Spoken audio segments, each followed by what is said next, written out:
Good morning, everybody. This is Gertrude Mache here in beautiful Melbourne, Australia. Welcome back to the Herstory Online Summit, day 21. I was surprised this morning when I realized that I've gone way past the halfway mark in showcasing and broadcasting these amazing stories from women from all over the world. I decided to challenge myself with a 21-day challenge. If anybody out there would like to join me, I'm going to be juicing for 21 days to try and release the 10 kgs that I've been trying to get rid of. And if you want to join me, come along and join me.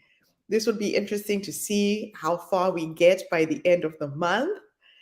So I'm staking that in the soil this morning as one of the challenges for me, a 21-day challenge to juice and get healthy. So before I start today's amazing speakers, I would like to acknowledge the traditional custodians of country throughout Australia and their connections to land, sea, and community. We pay our respect to their elders, past, present, and emerging, and extend that respect to all Aboriginal and Torres Strait Islander peoples today. Thank you for hosting me in this beautiful country that may one day be my new home. And we are going to start off our program this morning with a fascinating woman by the name of Cassie Primo Steele. She's a lesbian, an eco-feminist, a mother, a poet, a novelist who has won numerous awards. Her writing focuses on the themes of trauma, healing, creativity, mindfulness, and the environment. She holds a PhD in comparative literature and women's gender and sexuality studies at Emory University in Atlanta, Georgia. She's published 16 books, including 6 books of poetry, and her poetry has been nominated 6 times for the Pushcart Prize. She was the finalist of the Rita Dove Poetry Award, judged by the current US Poet Laureate Joe Harco. She's also been awarded the John Edward Johnson Prize and the Carrie McKay Literary Award for Poetry. She's a recipient of the Archibald Rutledge Prize, named after the first poet laureate in South Carolina, where she lives with her wife. Wow, Cassie, you have a lot of accolades behind you. What you've done is absolutely inspiring. And thank you for sharing your story with us and being a part of our tribe. So I will share Cassie's video. If you want to chime in wherever you are, if you're online and wants to be part of the dialogue, send me a message on YouTube or Facebook, and I'll send you the link to come online and join me on the panel. So this is Cassie Steele.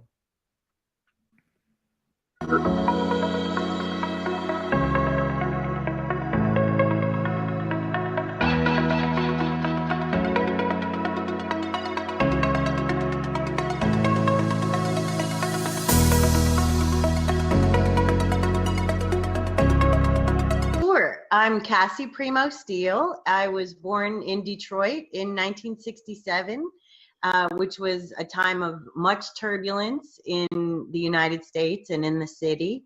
So I'm 51 years old and I live in South Carolina, which is deep in the American South. I am a writer and I've published 16 books. My most recent one is called The Resisters, which takes themes from the Resist and Me Too movements and blends them with intersectional feminism. And my story, I think, began as a child. I was born of a marriage that had a lot of turbulence in it, just like Detroit did at the time. And so from the age of 8 on, my sister and I were raised by a single mom who was very smart. She was a philosopher. She was the first in her family to go to college, went on to get a PhD. My sister and I also went on to get our PhDs. And what was always important to me was love. And I defined love through writing and teaching, but most of all through mothering. I became a stepmother fairly young when I married, and then had my own daughter. And mothering them was a priority for me over my career. And I say that ironically because I also continued writing and teaching a lot and opening my own business and doing writing coaching. But deep in my heart, loving these girls was my most important thing. And then at the age of 45, I found myself in the middle of marriage and mothering, in love with a woman. Oh. And I didn't expect it. It wasn't the sort of thing where I had always felt deep down that I was gay and in the closet or anything like that.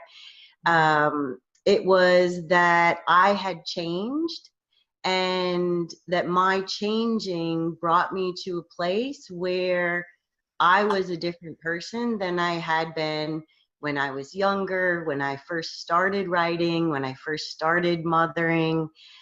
And so it was very difficult. But as soon as I knew what was happening, I talked to my husband about it. I was honest with him. Right away, we worked out childcare arrangements, how things would go financially. It was incredibly peaceful, and yet at the same time, heartrending. I was raised Catholic, and it was ironic that it was on Good Friday that we sat down with the girls to tell them that the marriage would be ending, and that I'm gay, and that I would be with a woman. And they really reached out to him at that point to support him and to be there for him, which was incredibly painful.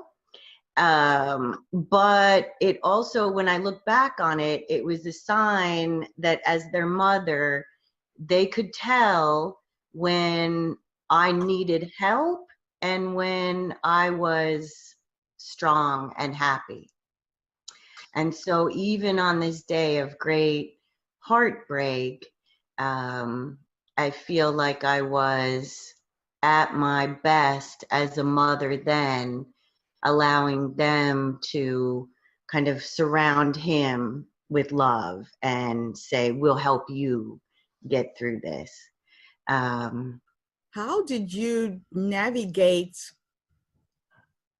admitting or coming to terms with your sexuality? Because that's a very, very difficult place to be.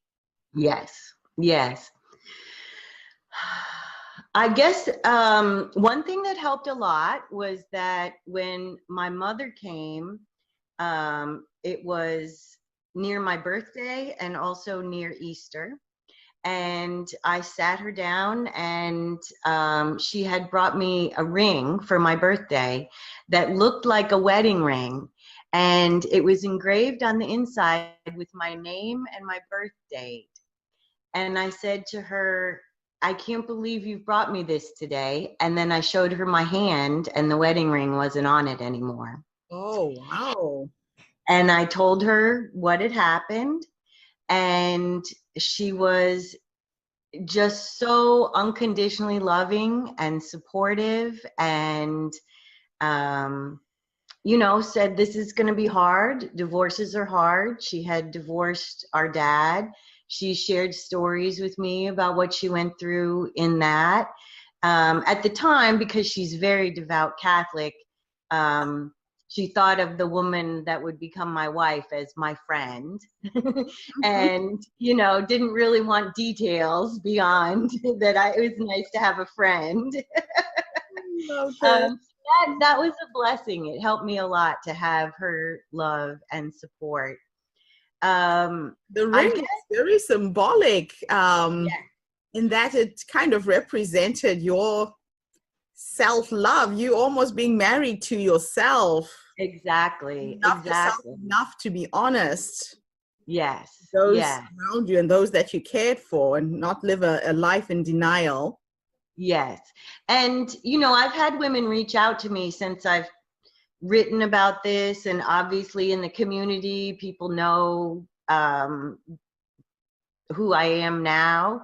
Mm. And what I always say to them is, when you're honest with yourself and you come from that place of self-love, it's much easier than you fear. Yeah. So much easier. You're just surrounded by kind of a light, a presence when you trust yourself like that. When you know, A lot of efforts to not be honest. It takes a lot of energy. right. Yes. Yeah, because lying you know, you're constantly leaking stories all over the place, and at the end of the day you're exhausted. Yeah. um so not every woman has a story as dramatic as that, but I do think many women lie to themselves in little tiny ways and don't speak up, and maybe come from a place of fear because they fear losing love, Mm. losing the home, losing the marriage, losing the children and the mothering, even in small ways, in a daily basis. You know, um, if you're hungry, feed yourself. Mm. You know, Yeah. a lot of times we don't do that. Hmm. And have you managed to stay in touch with your stepdaughters? Yeah, my stepdaughter, yes, is 30 now. In fact, she's married to a wonderful woman, Oh, and wow. they call Suzanne and me their mother outlaws, because we're not in-laws. You know, we have no legal connection, but we're very close to them. And my daughter is now 18. She's away at school, in her first year of college. And yes, in fact, we get group texts regularly back and forth with each other. And um, there were, because my daughter was 13 when it happened, there were a couple years, right, you know, transitioning into the teenage years, plus all of this to deal Yeah. with, that was really hard.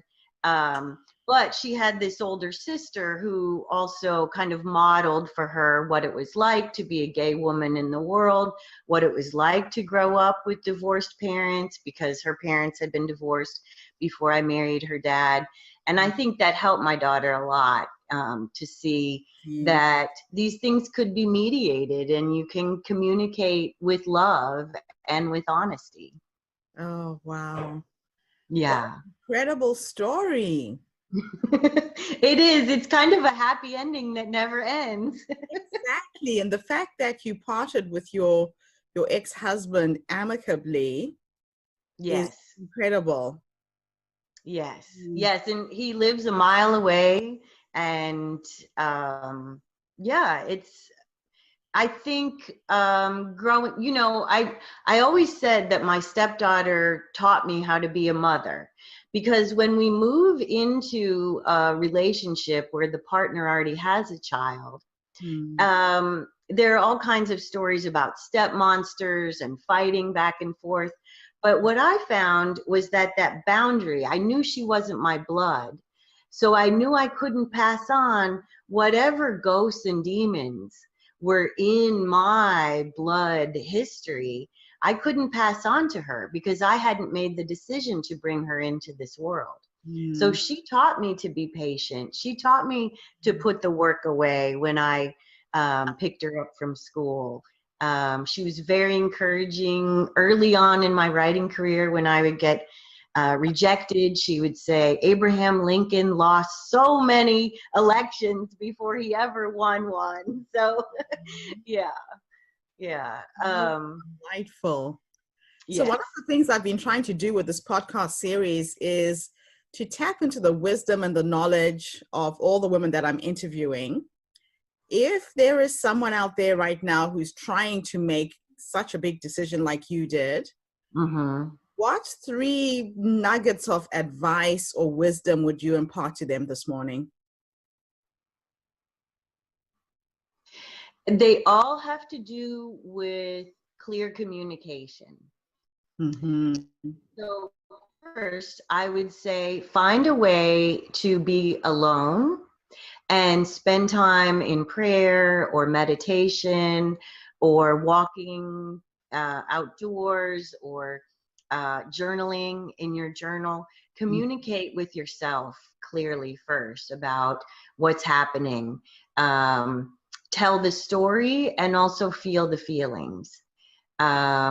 Because if you are not clear, if you're looking outside yourself, then the answer will never really come. It has to be Has to come from, from inside. yes, it really does.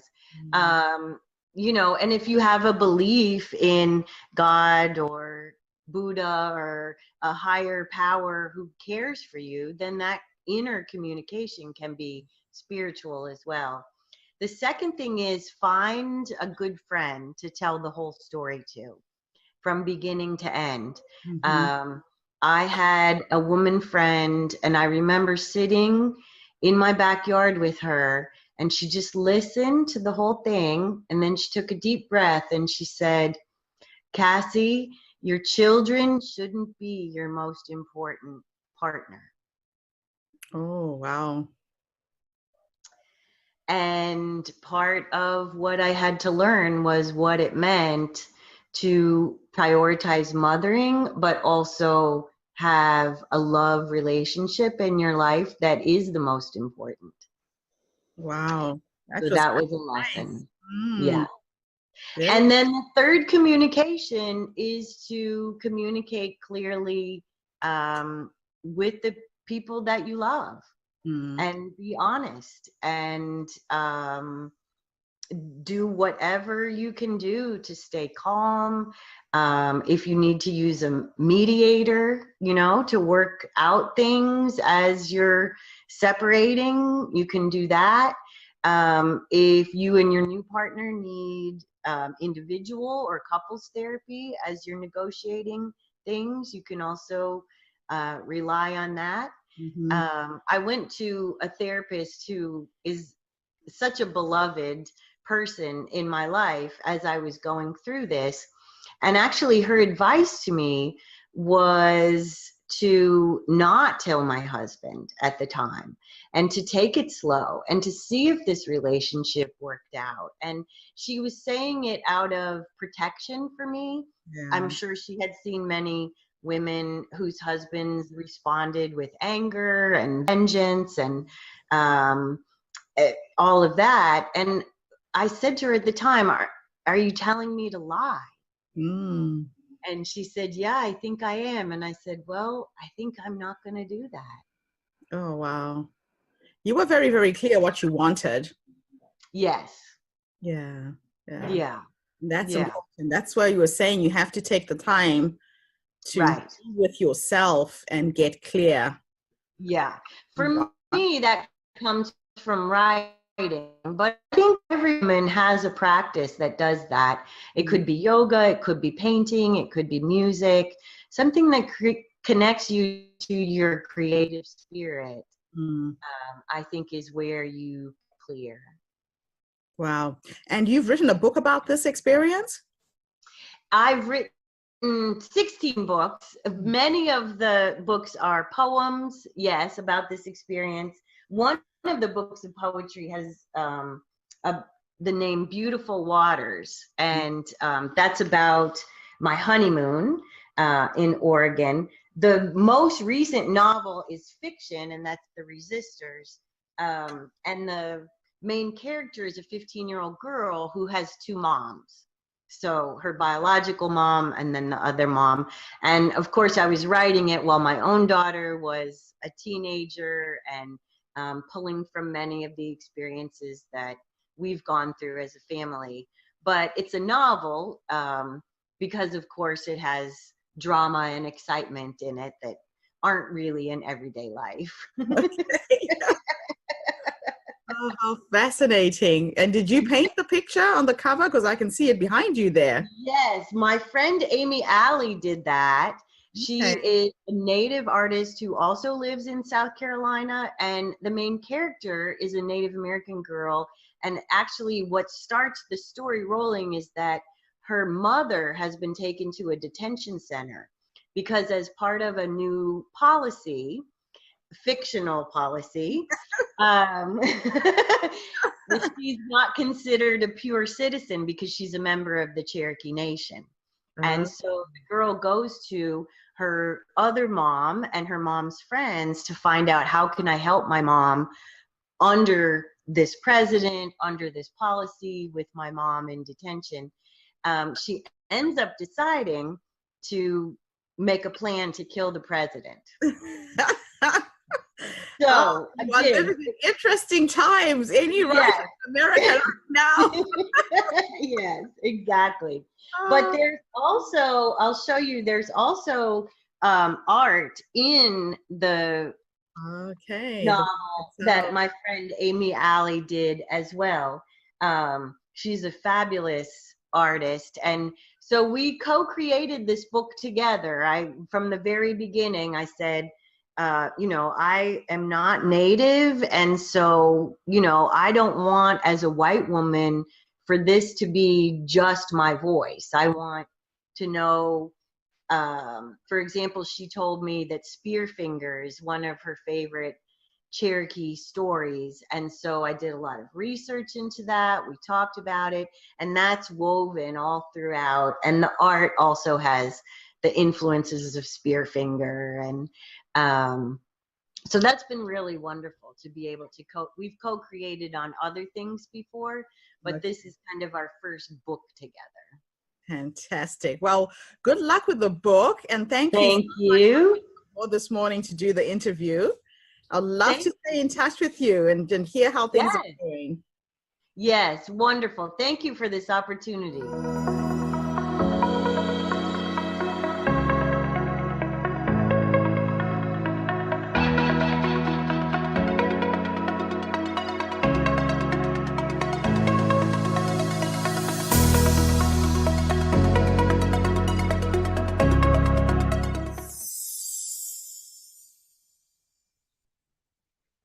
Wow. What an amazing story. Cassie, thank you so much for coming online and sharing your story with us today. It takes a lot of courage to step up and just be who you truly are. A lot of people get trapped in relationships, in marriage, trying to do the right thing, which in the end works as a disfavor to that individual. I can see a couple of people chiming in on Facebook. Thank you, Andrea. If you would like to join me on the panel, I will send you the link. You're always fantastic to have online as I break down each of these videos. Andrea was saying, oh my gosh, this is so awesome. It is an awesome story. And what I love is how she is so creative, is really living her life to the full, having reconciled with her husband, balancing things out with her kids. A very, very, very inspiring story indeed. So I've just noticed that the quality of our video feed is not very good this morning. So if you can all bear with me for a minute, I'm going to switch my network provider and see if I can get a better connection. It is important that these videos are nice and crisp. So if the connection drops, it will drop for just a second while I switch my network provider over. before I play the next video. And like I said, Andrea, if you're free to join me.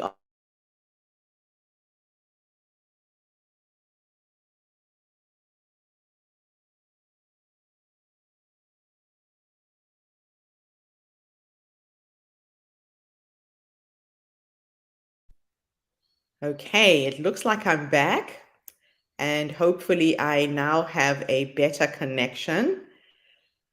And we will move on to our second speaker for the day. Now, the next speaker is someone we are all familiar with if you are part of the Herstory tribe.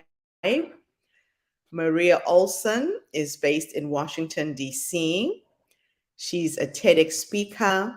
She is an attorney practicing civil litigation in Washington, D.C. She's the author of a popular adult self-help book and children's books, and she speaks at companies, retreats, organizations about living your best life, and at schools regarding diversity and the writing process. The nonfiction adult book is called Not the Cleaver Family: The New Modern in the Modern American Families, and 50 Over 50, Reframing the Next Chapter of Your Life. So, Maria, thank you. As always, I love to share your story. It is just so inspiring. We're going to share your video and listen to our question session thereafter.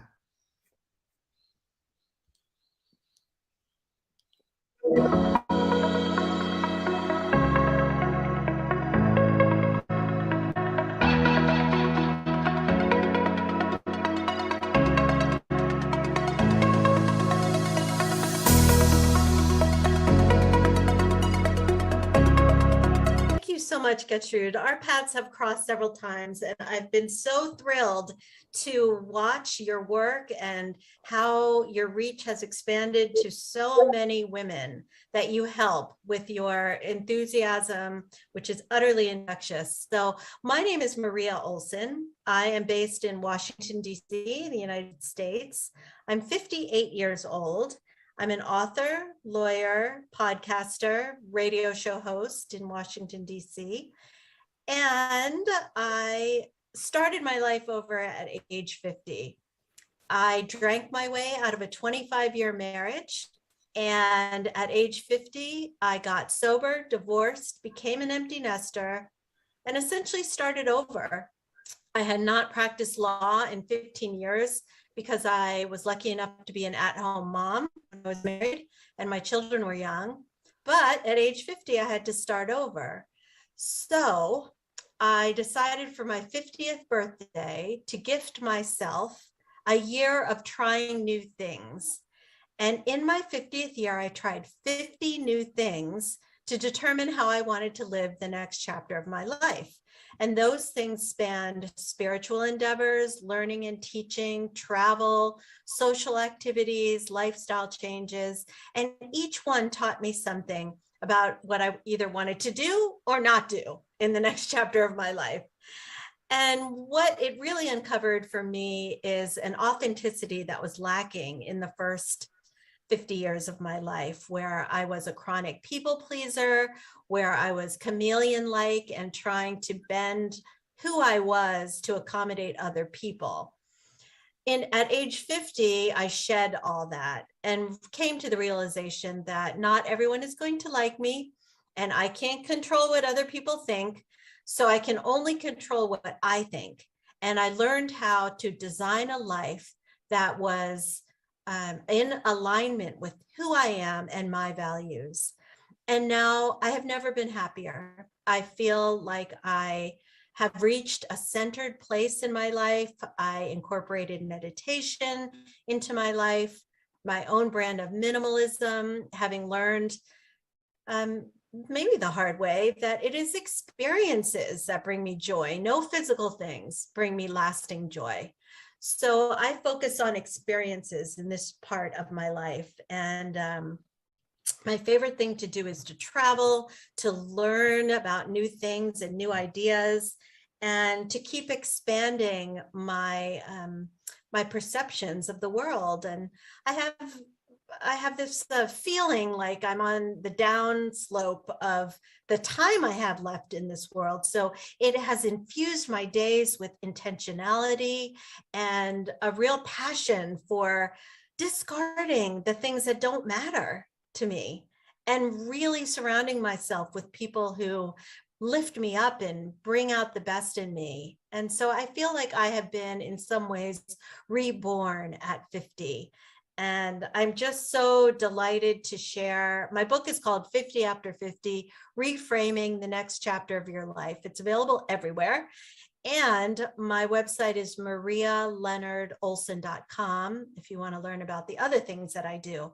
So I guess my meeting you coincided with my sort of rising from the ashes of some pretty traumatic stuff in my life. And so I think it was very fortuitous that I learned about you and your work and how you try to uplift women all over the world. And so I'm really grateful. Wonderful to have you back, Maria. You know, your story always fascinates me. It doesn't matter how many times I hear it. I know that a lot of women, once they've reached the age of 50, really suffer in that we lose self-confidence. We are trying to reinvent ourselves. You aren't who you used to be anymore. For you, you were a mother, you were a wife, you were a stay-at-home mom, and then you were thrust into the workplace at the age of 50. What did you do to change? What did you have to do to fit in again? Take us through that process in case there's a woman right now who's listening who has a similar story and is needing help. Yes, I mean, it was a little bit daunting because technology had just exploded during the time I was a stay-at-home mom. So the practice of law became much more technology reliant, and I had to learn a new way of practicing law, but the nuts and bolts of the practice was still the same. And I was worried that I had sort of like my brain had atrophied because I hadn't used it for analysis in the way I had before I had children, but it hadn't. And I took the bar exam for a different state and I passed. And that gave me the confidence that while I might not know how to navigate the technology like the young lawyers at the firm that I joined, I still had the power of experience, maturity, and analysis. That doesn't go away. And in fact, the fact that I was so centered and nobody could rattle me at that point. Like I used to be really nervous going to court or being in a deposition, but now with perspective, as we age, I realize that all the other people in the room are just people and no one's going to die if I make a mistake here. And that if I remain calm and centered, I can do a really good job.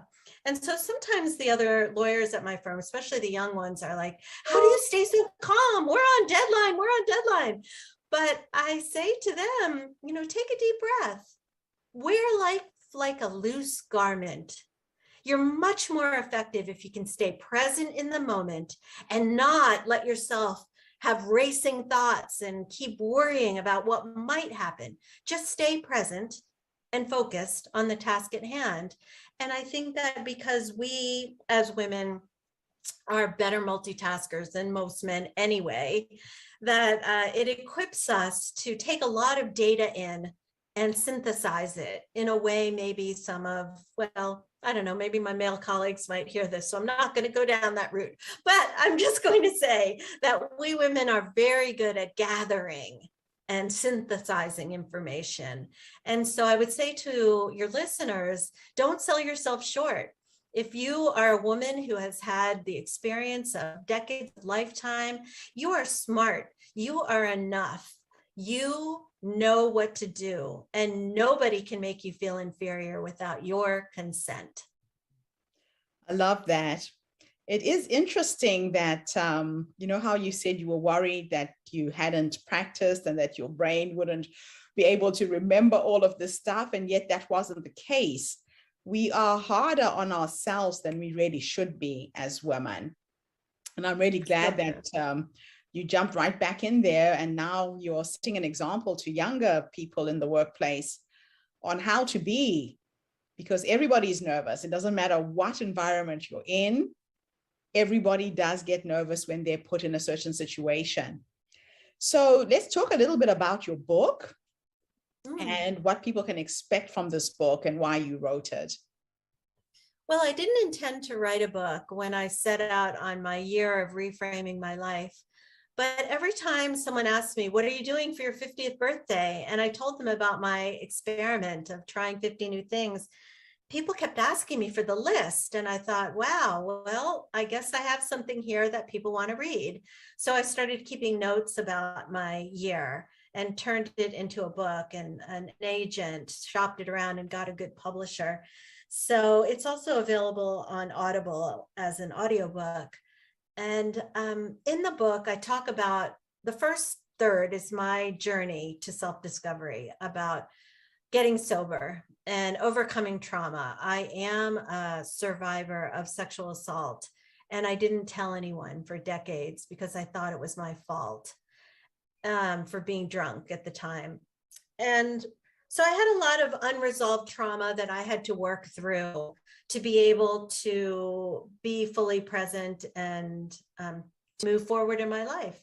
So it talks about how I dealt with trauma of my youth, and how I got sober, and how I learned to have proper boundaries as an adult, how I really grew up in midlife.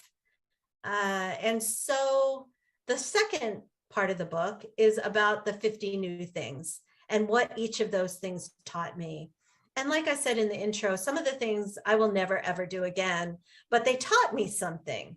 For instance, I'm a terrible singer, but I wanted to know what it felt like to sing on stage. So I went to an open mic at a place where I didn't know anybody. And I got on stage and I belted out a song, and I was terrible.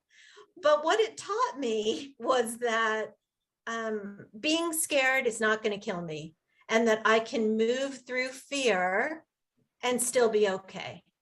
So it was a very useful experience for me, but I never have to do that again. I don't have to punish people. People don't have to listen to me sing. So that was one of the things. Another thing I did was, that I still do today, 8 years later, is my own brand of minimalism, where for every one new thing I bring into my home, I get rid of or recycle or donate 2 things, because I have now dealt with the estate or the belongings of my father and my stepfather, and they both had too much stuff. My stepfather was a hoarder. So I'm not going to saddle my children with all of my memories and things that I've collected over my life. They don't want them. The young people today, they don't even want china or crystal or any of that fancy stuff. So I'm trying to live a more simple lifestyle. And I really would much rather spend my resources on experiences than any physical things at this point in my life. Oh, I love that. So out of the 50 things that you did, what was the best thing you did and what was the worst? The best thing I did was I volunteered in a remote village in Nepal, high in the Himalayas, 8 hours from the closest road.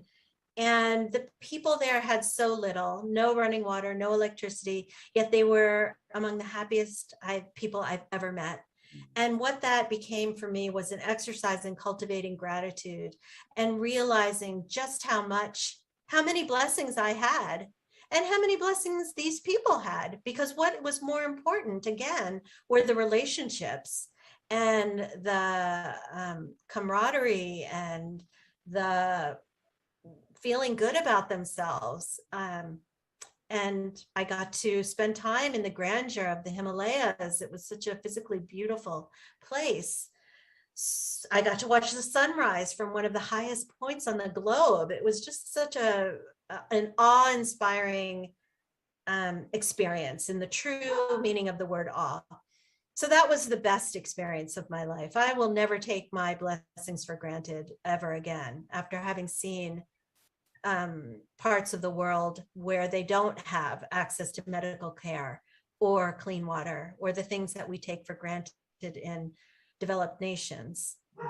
The worst thing that I did, well, it was probably that open mic night because I'm such a bad singer.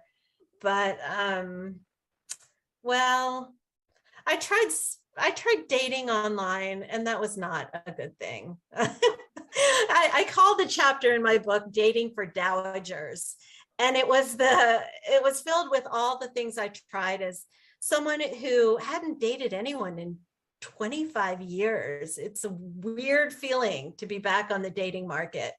And some of the people that I met on Match.com had pictures that were decades old of them. You know, like a guy would be online with a full head of hair and show up bald. And I don't mind bald. In fact, my current significant other is bald, but I mind duplicity. So that told me right then and there that the person wasn't being honest. So I guess I would say doing some of that online dating stuff.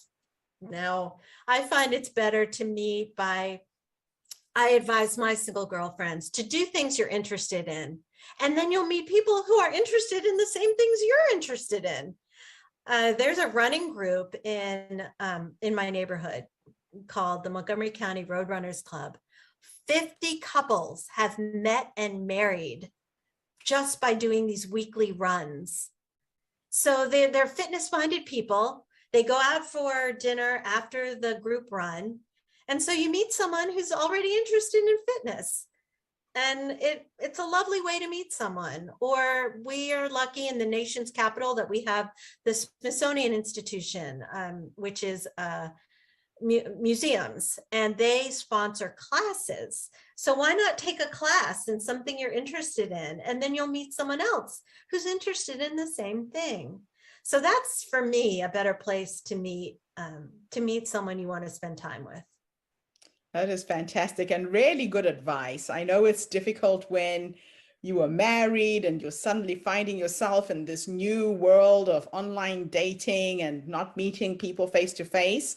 You will meet the right person if you have the right interest. So that's really a juicy piece of advice there.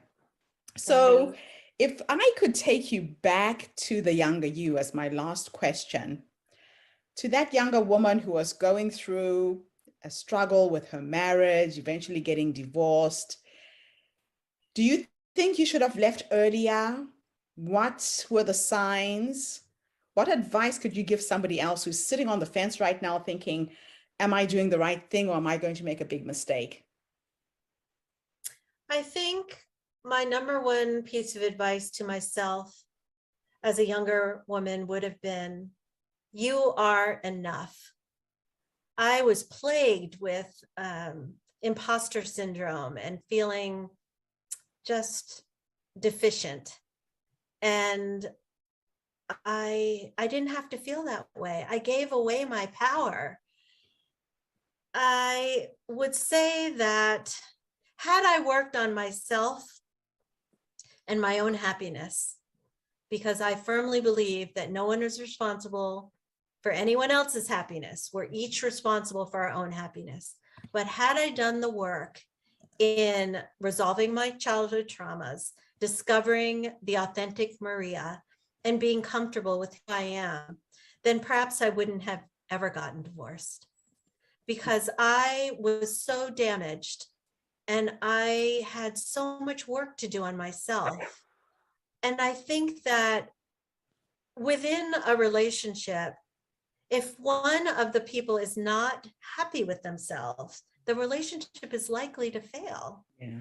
So I would advise anyone who feels like they're in a not happy marriage, make yourself happy first. Yes. See if you can be your best self, and then your relationship may resolve itself. Because if you're not living a life authentic to you and happy with you. Nobody else is going to be happy with you either. Amazing. Again, excellent advice. It is about us filling ourselves up first so that you're full and you're whole. By the time you meet somebody else, they're not there to compliment you or to fill a void. You're already full emotionally. Absolutely love that piece of advice. Maria, it's always a pleasure to reconnect with you. Thank you again for coming on to our podcast. I look forward to hearing how life unfolds for you going forwards. And thank you to everybody who's tuned in today.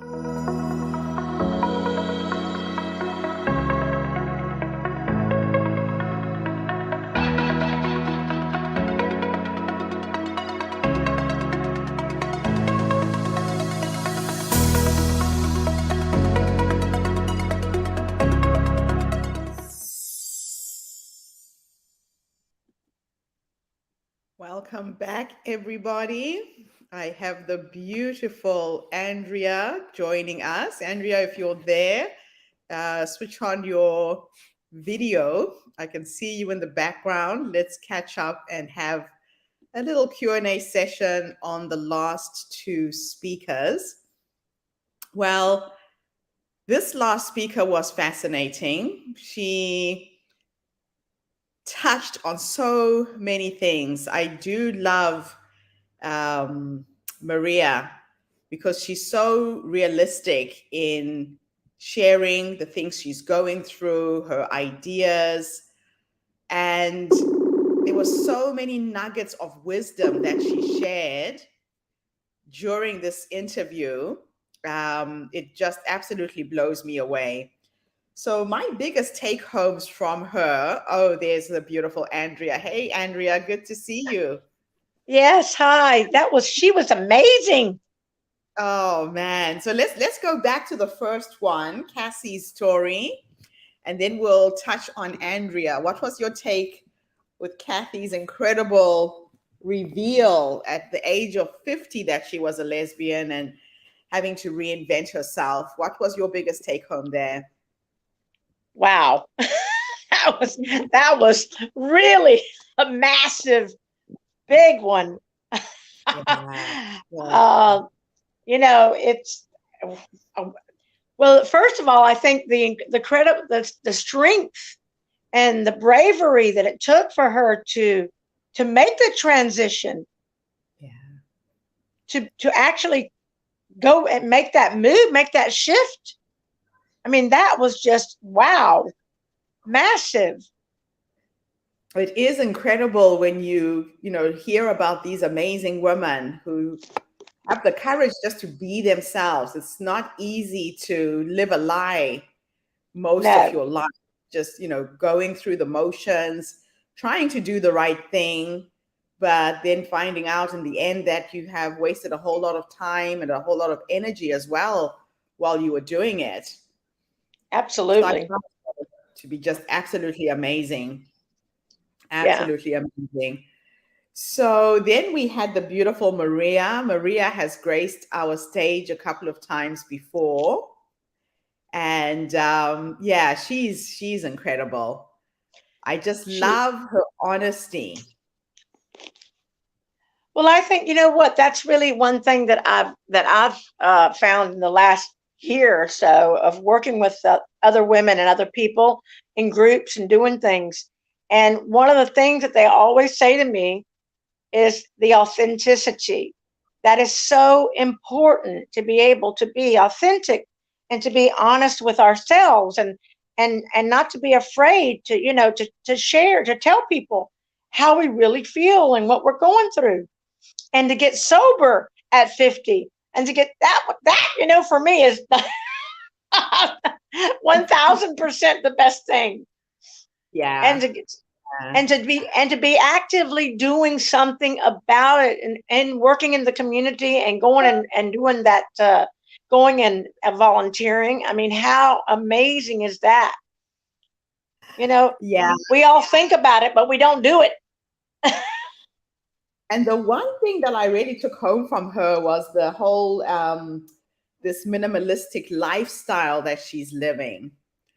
We accumulate stuff We buy all kinds of crap that we keep in a display cabinet, china, things that only you appreciate, and those who stay behind to clean up the mess when you're dead, people Yeah. actually don't appreciate it. I must Yeah. say that since my divorce, I became very minimalistic in that sense. I do collect clothing, so my daughter's going to be in for a bit of fun when she has to get rid of all of my clothes and my handmade jewelry. But I have managed to buy clothes in op shops because I love clothing. People always ask me, Gertrude, where do you get all these beautiful outfits for? Nothing in my wardrobe is new. You know, I got this beautiful jacket the other day in an op shop, designer jacket, most beautiful trimming on the side for like $10. The necklace was $3. And you can look like $1 million with very little amounts of money. So my poor girl is going to have to clean up all of my clothes and give them away. So that's the only thing that I hoard. But otherwise, I'm not attached to any physical things like furniture or cutlery or expensive jewelry.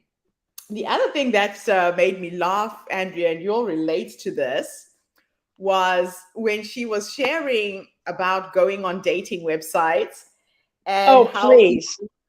these Please. will put a photograph of themselves 10 years ago, and then they show up and they're nothing like what they used to be. Oh, tell me about it. I know that one very well. Oh my gosh. Yeah, that's tickled me. I thought that was really, really funny. Well, listen, I am absolutely a minimalist when it comes, and going to the charity shops and buying pieces of dresses that look like, and I put them on, I look like $1 million, and I paid £1 or £5 for. I love it. Yeah.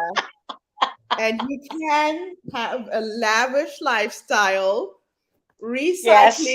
the rich have thrown away to charity op shops. It's just absolutely fascinating. I love those two women. It was a really great start to our day.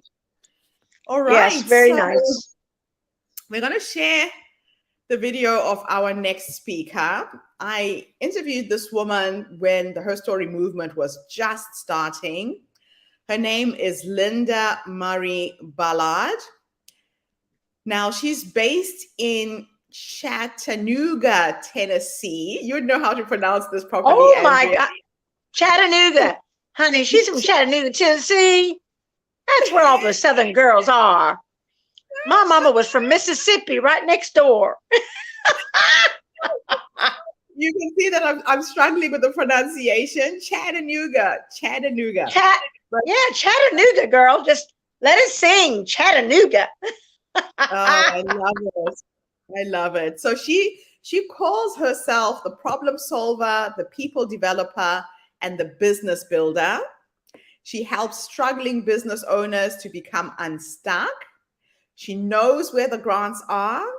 She's a TEDx speaker and the co-founder of Boss, a brain-neared co-work space in Chattanooga. So thank you so much for being one of the first women that I interviewed. She's also an award-winning author for a book called The Well Run Dry: Memoirs of a Motherless Child.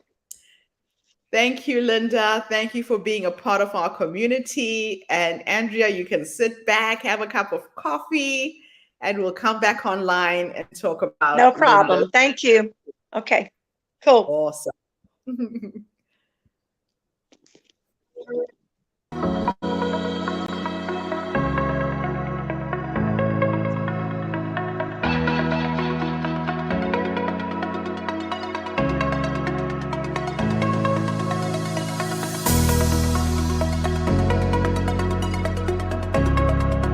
Hi, Hi, so my name is Linda Murray Bullard. I'm in Chattanooga, Tennessee, and we're going to talk about the power of choice and the influence of our ancestors on what we do today. Now, Linda and I have something in common, and it's really interesting in connecting and talking just before this interview, that we are two people who've been influenced by our ancestors. For me in particular, my grandmother, and it sounds the same for you. And what I love about what we've talked about so far and what you will go into in detail is how we stand on the shoulders of giants. We stand on the shoulders of those who have come before us. Yes. And not many people acknowledge that. So I'm going to let you talk, and we'll just have this amazing conversation about your life and where you're from and how your ancestors have impacted on you. Absolutely. So in 2013, I lost my position, a 26-year position, and I spent some downtime mourning the loss because that was the longest relationship I'd had in life other than my family. And so while doing that, I went on a quest to learn more about me. And what that entailed was me going to the library and learning about not just my grandparents, because I've never met my grandparents, but also my great-grandparents. I also went on an internet search to try to find information. And in doing so, I was able to track my great-grandmother and grandfather on my dad's side. They were on a plantation in Plaquemine, Louisiana. And so I followed the trail. Yeah, absolutely. And so I followed the trail to New Orleans, which is where my father was born in Kenner. So these were his grandparents.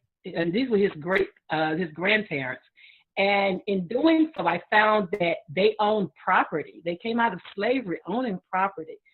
I've actually been to the property.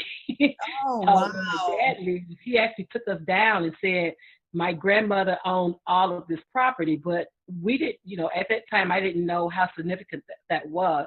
In my research, I learned that there were property owners, but also entrepreneurs. And it was like a fire kindled in me.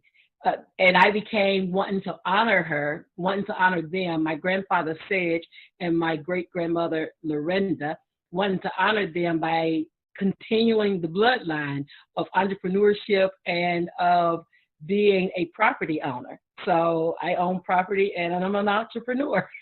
Oh my gosh. So that literally empowered you. I mean, it's in your DNA, it's in your genes. Absolutely. And what's very, very different about my story is I had my first kid at the age of 14, and my mom died when I was 9. So my father, he was 50 years old when my mother died, and she left him with 4 kids that she had from a previous marriage, and then her 2 kids by him. I'm the youngest of that sector of kids. So while I was still going back to 2013, when I was off, I had an essay that I had written January the 1st, 2007. I decided to pull that essay out, and it became a book. Not just any book, it was my life story, a creative autobiography that I wrote and put in the Library of Congress.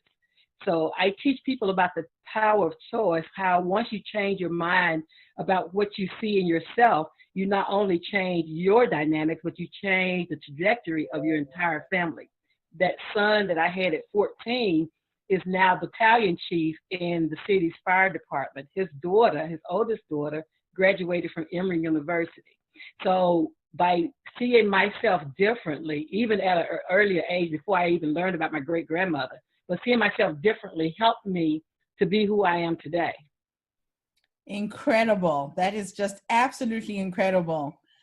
So if you were to talk to somebody out there who doesn't really know where they're from, what is the importance of going back to your roots and finding out who you really are? What were the insights that you got?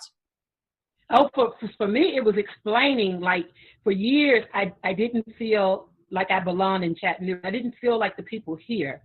And so my father, before he passed, was very certain to show me my Creole, my French Creole roots.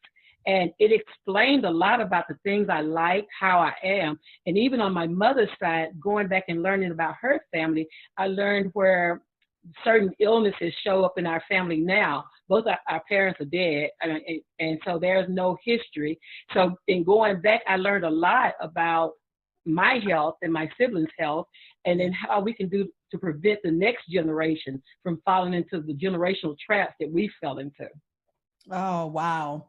Yeah, it's interesting because the previous lady I was interviewing was talking about the same thing, about knowing what's in your genes health-wise. Absolutely. Absolutely. Diabetes. Preempt some of these diseases coming up.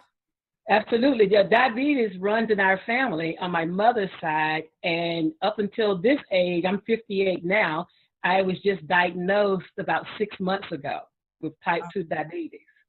Wow. That is incredible. So, yeah, you know what's coming. Absolutely. So I know what to do, because actually my grandmother's death certificate says she died of diabetes acidosis.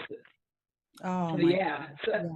So I wouldn't have known that if I hadn't done the research. So it helps to understand where you are and what you are, and then it helps to understand medically, and so that you can tell your children things to prevent. I mean, I have great grandchildren.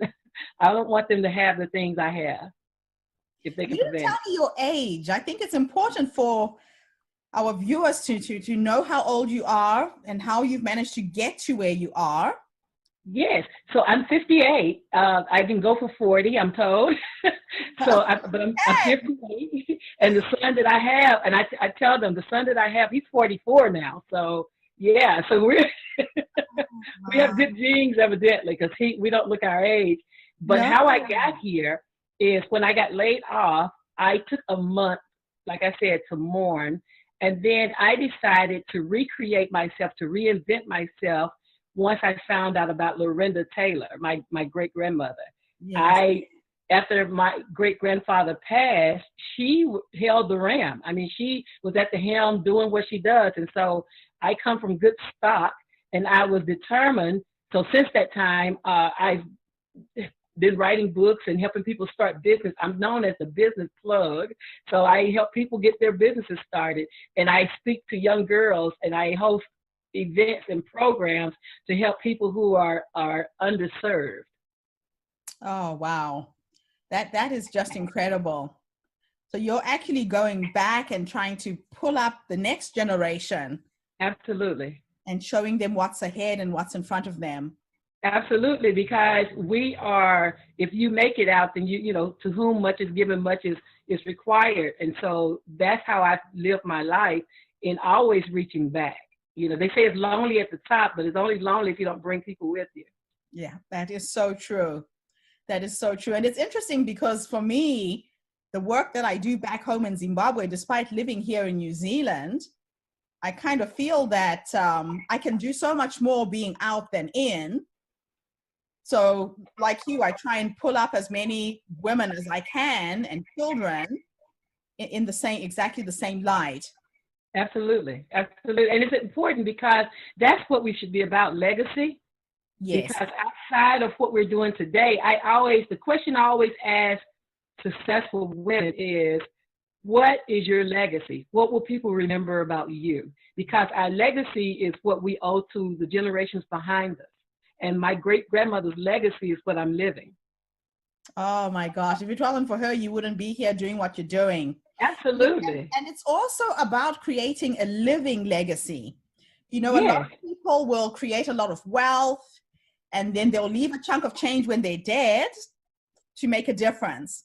And yet you can live on a day-by-day basis, creating that legacy and watching it unfold and seeing the results of what you started. Absolutely. And watching how, because I started at the very bottom. I mean, we're dirt poor, but because of that, I can relate to those who are there now. And so I can help people come out of their despondency, because I know the key factor is mindset change. If you change your mind, you change your life. You change everything. Everything.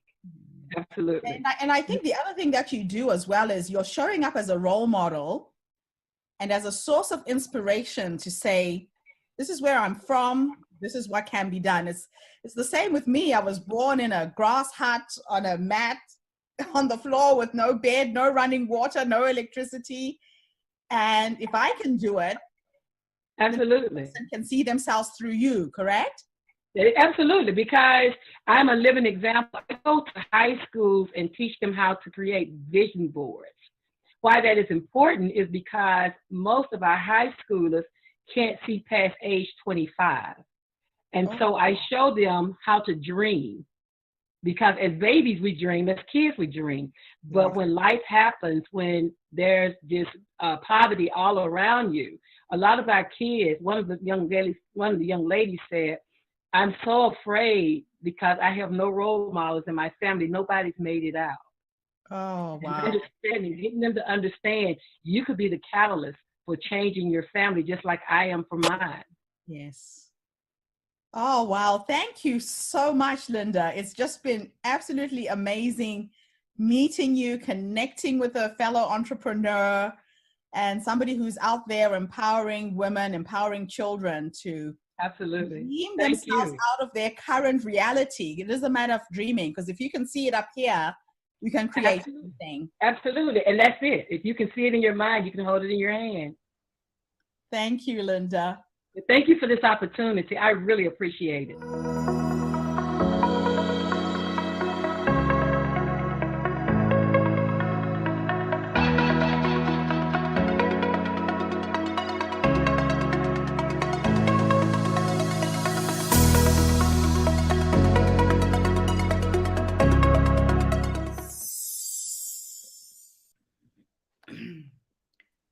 That was the beautiful Linda in Chattanooga, Tennessee. I got it right?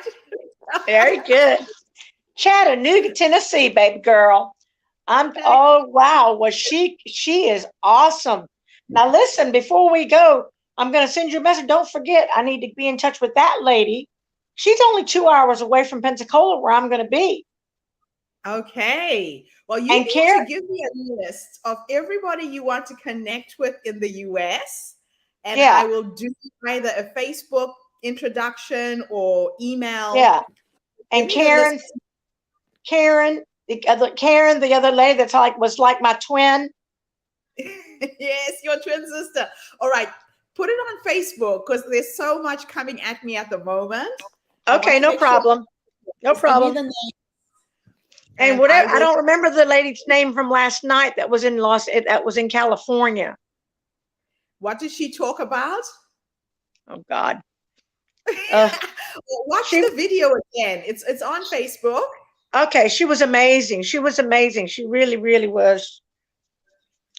Any contacts you need in the US, since you're going back to the US, I will definitely connect you with them. I'm so excited. What I loved about Linda is just the whole falling back on your ancestral memories. Yes. The strength is already in your DNA from the people who have come before you. And absolutely, always strived to fall back on that strength. You know, when I think of my family, my grandparents, my parents, that they didn't have the kind of opportunities I have. So every time I find myself, distressed and squirming and things aren't going right, I just go back to remembering, where I've actually come from and the shoulders of the giants that I actually stand on now. So that was just a beautiful reminder from Linda. Very much so. Well, something that very interesting that's happened that I'm very anxious to share is that, coming from Greece, obviously, we have the same thing with coming from the very small village where we come from in Greece. Well, my cousin called me about a month ago, and they've been doing all this DNA stuff, and I have a new cousin. Oh, wow. My uncle, my father's brother, has a son. Oh, that is so beautiful. And you didn't know until now. No, I only met him like a month ago. My and cousin how old is he now? He's 52 and has a family with 4 children. And we've all met, but my uncle doesn't know. So I'm the one that's going to go home and introduce Oh, them to the family. I love that. That is just beautiful. Isn't it just? I'm so excited. It's unbelievable. Well, it sounds to me like it was meant to be. Delightful just Yes. to have a new cousin thrown in there from somewhere and you didn't even see it coming. No, no, not at all. Wow, it's a very, very small world. Yes, it is. Very Very small. small world. Oh, I love it.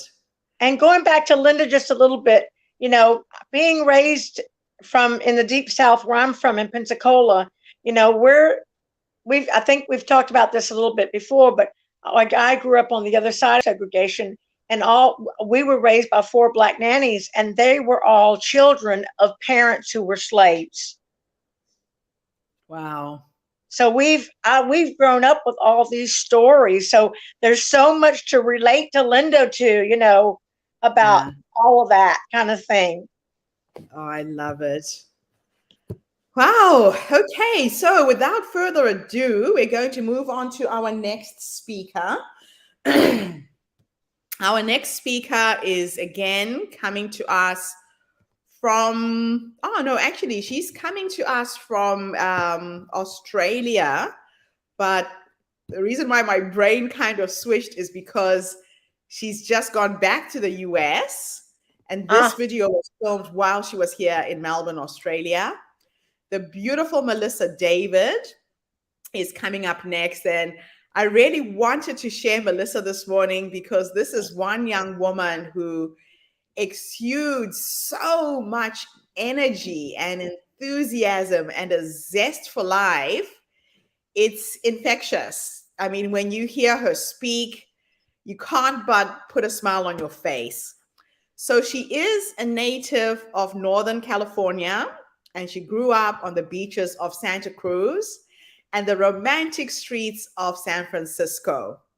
She's currently the CEO of Melissa Davis Enterprise, the head of growth and engagement at Clyde Partners. She's the artistic director at Brooklyn Runways, the former vice chair for the Democratic Board in Victoria, here in Australia, the founder of Expat Women at Work, and on the board of Antipods, a theater company here in Melbourne. She's an advisor for She's the Boss, a mentor at Business in Heels, a member of One Roof, and For We Aspire. So she just has so many things that she does. I managed to catch up with her last week, and she was already in the States with her adopted parents. But this is a video that we filmed last year. Absolutely love your energy, Melissa. I just had to share you with our community again today. So here we go. I'm going.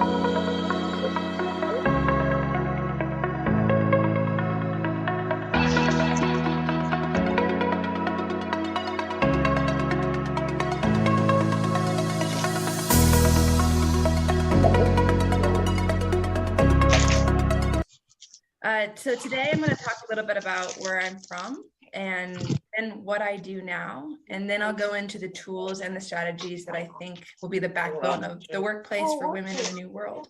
If that's okay, that's what I'm going to talk about. All right, so I'm from a small mountain town in Northern California. And I grew up, my mother was a cleaning lady and a wallpaper hanger. And I grew up in a really small town, and my mother didn't really think that I had a lot of drive and passion. But when I was little, I made a post earlier this year that talks about me becoming the CEO that my mother wanted me to marry. Because when I was little, my mother taught me how to say hello and goodbye in many languages because she hoped one day maybe I'd marry a businessman. And if he traveled, I could travel with him if I also spoke many languages. My mother put me in ballroom dance classes when I was a little girl because she thought that maybe one day my husband would be an ambassador or something and I could go to gala events and I could dance and present myself well. My mother, she didn't see there wasn't a lot of women back in the 70s and 80s and 90s who were CEOs and who were bosses. And so the best hope that she could hope for me was that she could educate me in the best possible way. And then maybe one day I'd marry a rich man. So I wrote a post earlier this year on LinkedIn about, I was supporting 4 different organizations at the time. I've been in back-to-back meetings all week. It was Friday, I was on a tram in Melbourne, headed back home, and I started breaking down crying because I was exhausted. And I realized that I was becoming the CEO that my mother wanted me to marry. And I just wish so much that she was here to see that, because she's no longer with us. But my childhood was chaos, to be honest. We moved in 18 different places by the time I was 18 years old, which means that I've actually been kind of prepped for this pandemic my whole life. I do really, really well in chaos because as a child, I had to be really calm. My stepfather, who was my father, passed away when I was 9 years old, and my mother died when I was 20. So I didn't have any brothers or sisters. It was just me and the world and the 2008 crisis that hit. And so we were hungry. My generation is hungry, poor, and a lot of student loan debt. But yeah, so that's who I am and where I'm from a little bit. Now, my education is weird. So I went to an arts high school for acting. Because I was a little girl, I always wanted to be an actress. So I went to San Francisco School of the Arts, which is one of the best high schools for arts. And it's like the movie Fame. If you've ever seen the movie Fame or the show Fame from the 80s, that high school, I got to go to that high school. There wasn't any sports. It was a bunch of artists running around. It was so much fun. And then in my undergrad, because I couldn't afford to go to any of the big schools, I went to Cal State Fullerton, and I have a degree as a playwright. And then I have a master's from the University of Tennessee, which is a top 10 university in the world for my degree, which is a master's of fine arts, which is in acting, but specifically within Shakespeare, voice and movement, and mask work. Now, I'm a businesswoman, and none of that makes sense. I know. And that's because in between all that, because I grew up so close to the Silicon Valley, there were so many entrepreneurs around us. All of our uncles and aunts worked for Apple. They worked for Microsoft. Netflix started down the street from me. So this technology was always at my fingertips. And we were the test cases for MySpace. We were the first people on Instagram and on Facebook. And so I was able to build every adult around me and every adult's business around me. I built their social media platforms from the age of 13, maybe 14. Even my godparents had Airbnbs, and I went around take the beginning of Airbnbs, and I took photos of everything and made them Instagrams for that. So I've always had that technology at my fingertips. Yeah, and then I moved to New York City because I got signed in New York as an actress. So after my master's in Tennessee, lived in New York and got to live out all my dreams, which was fantastic. So what were my old jobs? My old jobs were I was a professional actress for 10 years, professional singer at the same time. I was a bartender in New York. I was a VIP attendant. So I worked for big events like Netflix and National Geographic. So my job was to take care of the celebrities. I was a wedding planner assistant. I worked the biggest weddings in New York, $5 million weddings. They were just ridiculously stupid orchid walls. And my job was always to take care of the bride and make sure that that was happening. And then I was also a professor. So I taught at the University of Tennessee. I also taught in New York City, Shakespeare, playwriting, all that kind of stuff. Super exciting. Okay, what is my jobs now? My jobs now is I'm the head of growth and engagement at an accounting firm at Klein Partners Chartered Accounting. I am the dream catcher at Expat Women at Work. I am a founding member of Antipodes Theater Company. I'm a mentor at We Inspire Business in Heels. I'm an advisor at She's the Boss. I'm co-artistic director of Brooklyn Runaways. And I, as of yesterday, am a founder of Melissa David Enterprises, because what I'm doing for this one accounting firm, I'm going to do for all the rest. So this mountain girl who is the daughter of a cleaning lady is now the CEO of her own company officially yesterday. So y'all get to hear that first. Now I want to talk about some books that changed my life, because I want to make sure that I give some tools, because there is so many things that are accessible for everybody that you guys can use to empower yourself, and you can come from anywhere and be something. All right, Rules of Belonging by Fiona Robertson. I'll also put this on a link on my LinkedIn as well as my Instagram later today. So Rules of Belonging by Fiona Robertson. It is the best culture in the workplace. If you are a manager of any sort within a business place, read the Rules of Belonging. All right, How to Win Friends and Influence People. This is a classic written in 1929. Everyone's like, oh, I read that in college. Read it again. Read it again. How to Win Friends and Influence People. Next book is Trust by Connor O'Malley. Trust by Connor O'Malley is a really good book. And then Career Leap, Rich Dad, Poor Dad. I know we've all read that too back in the day. Read it again. Rich Dad, Poor Dad changes your mindset money-wise. Barefoot Investor, manage your money, learn how to do it right. And lastly, the Book of Joy, which is about the Dalai Lama and the Archbishop of Canterbury. They got together and someone else did some studies and spent 5 days with them and talked about joy and what that was. Book of Joy. Your brain is the same as your body, and you need to treat it as a muscle, and you need to feed it like it's a stomach. So feed it good information. And I want to talk a little bit about growth and engagement. So what I think the future of the workplace is going to look like. So internal culture is going to be everything. People are going to pick jobs not by money or not by even a space from where the job is to where they are. It's just going to be about culture. Who are the people that I'm working with? What is the feeling and energy of this workplace? Staff retention is going to be so important for companies as we go forward. So the future is a 4-day work week. That is right. It is going to be a 4-day work week, 2 days in and 2 days at home. And that is what the Harvard Review says, not me. So all the businesses are holding on to this archaic system. COVID has broke that. And it is now time for 4 days. I want to talk a little bit about LinkedIn engagement. All right, ladies, it is time to empower yourself with social media and use it as a positive tool. Use LinkedIn. Use it well. Find articles you like, comment on them. Say, oh, that's so interesting. Make your own articles, make your own posts about empowering women, about what you are accomplishing at that moment. Men have been doing this forever. It's time for us to also start doing it. Cool. Instagram. Business is in Instagram. Don't be afraid of Instagram as well. Twitter and Facebook, it's good to have that and just to keep random things just updating on that, because you want to fill the Google, whatever you're doing, you want to fill that Google out with you.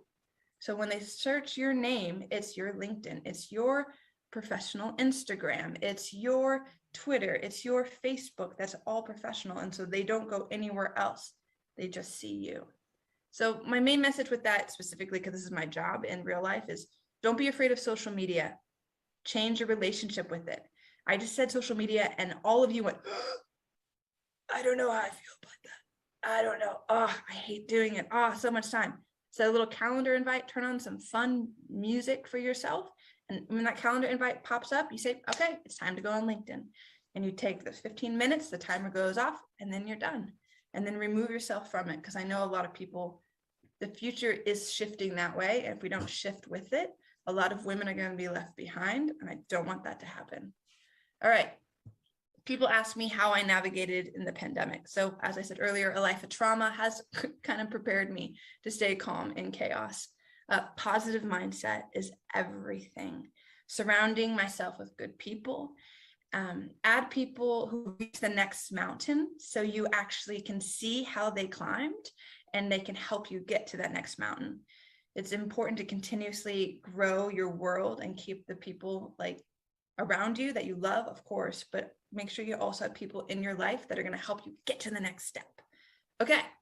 Having fun is another thing in the pandemic that I have really tried to do. So changing outfits for each meeting. I have a big closet of clothes. Why not? I'm just sitting in my living room. So between each meeting, I change. And sometimes they're like ball gowns, but no one knows because anyone always sees the top part. Taking naps. I take naps. Making exercises silly. So I'm not a huge, like, let's do this every day, but I know we need to move our bodies. We've been sitting down for a year and a half. So I like bear crawl around the house. I've named my weight Garfield. So it says Garfield on it, and I carry a weight around my house. So it's just making exercises funny, and life is short. So make yourself giggle. Now for the future of women, we need to stop putting ourselves in the category for business-wise of sexy or like a man. We are women, we are humans, and we can be in business as so. So my hope for women is that you ask for a seat at the table, that you ask for your raise, ask for your worth, and be kind, and be humble, but take your place. And lastly, I want to end with some quotes. All right. So even though you're sitting and you can't see me and I can't see you, and you're millions of miles away from me, I want you to repeat these quotes out loud where you are right now. It doesn't matter. No one's around you and no one can hear you. So just do it. All right. So humans are spectacularly good at change. And then you say, good. A negative mind will never give you a positive life. And those are from Fiona Robertson and Lewis House. All right, next, these are from Barbara Hausman. Ready? Forgiveness is letting go of the past. Once you accept yourself, only then can you move on. Imagination is power. Leave yourself alone. Process is not the final destination. The people that hurt you are not in this room, so stop hurting yourself. If you don't do it now, you will never forgive yourself. Inhale joy, deep joy. And the most important thing you can do is walk into a room and show them your humanity.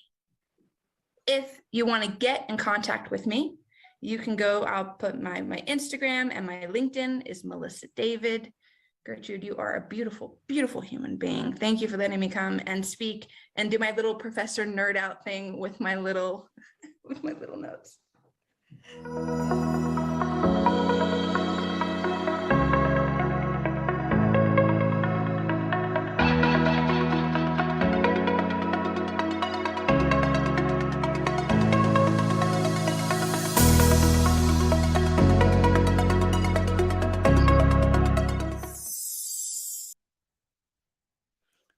And that was the amazing Melissa Davids. Now, Melissa David is an incredible human being.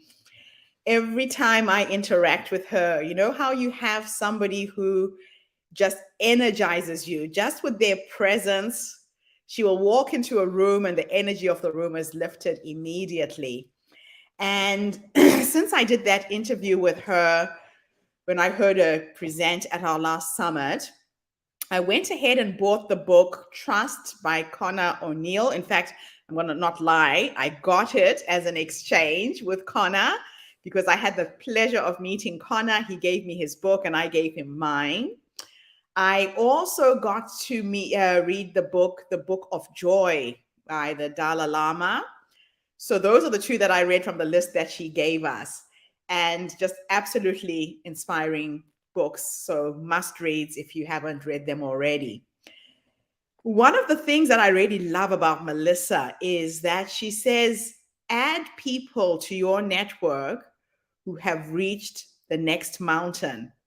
So the mountain you are trying to climb right now, who's done it before? Who are you watching online who's done some incredible things, who you can copy, who you can emulate, who can show you the way on how to do it? So who is out there who's done what you're trying to do that you can learn from? Reach out to them, find out what they're doing online. They say that success leaves clues. So don't try and reinvent the wheel. The wheel's been invented. Do it yourself. And then she said, as women, we have to remember to ask for a seat at the table. How many times have you held back asking for that promotion, asking for a job because you feel that maybe you're not ready for it, maybe you're not the right person, and it's your own limitations that are actually holding you back? So that was a really good reminder to all of us to ask for a seat at the table. Our next presenter is Christina Smith. Christina is coming to us from the US. Christina, lovely to revisit this interview with you a few years ago.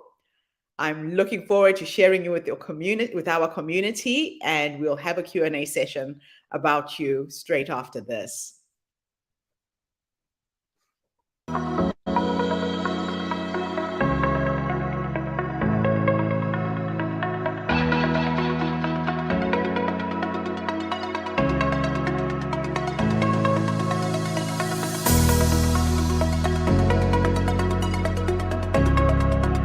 Well, hello. I'm so delighted to be here. I'm Christina Smith, and I'm in the forests of Northern California in Nevada City near Lake Tahoe, where it's autumn here and it's some spring there. So we're covering the whole globe today. Yay.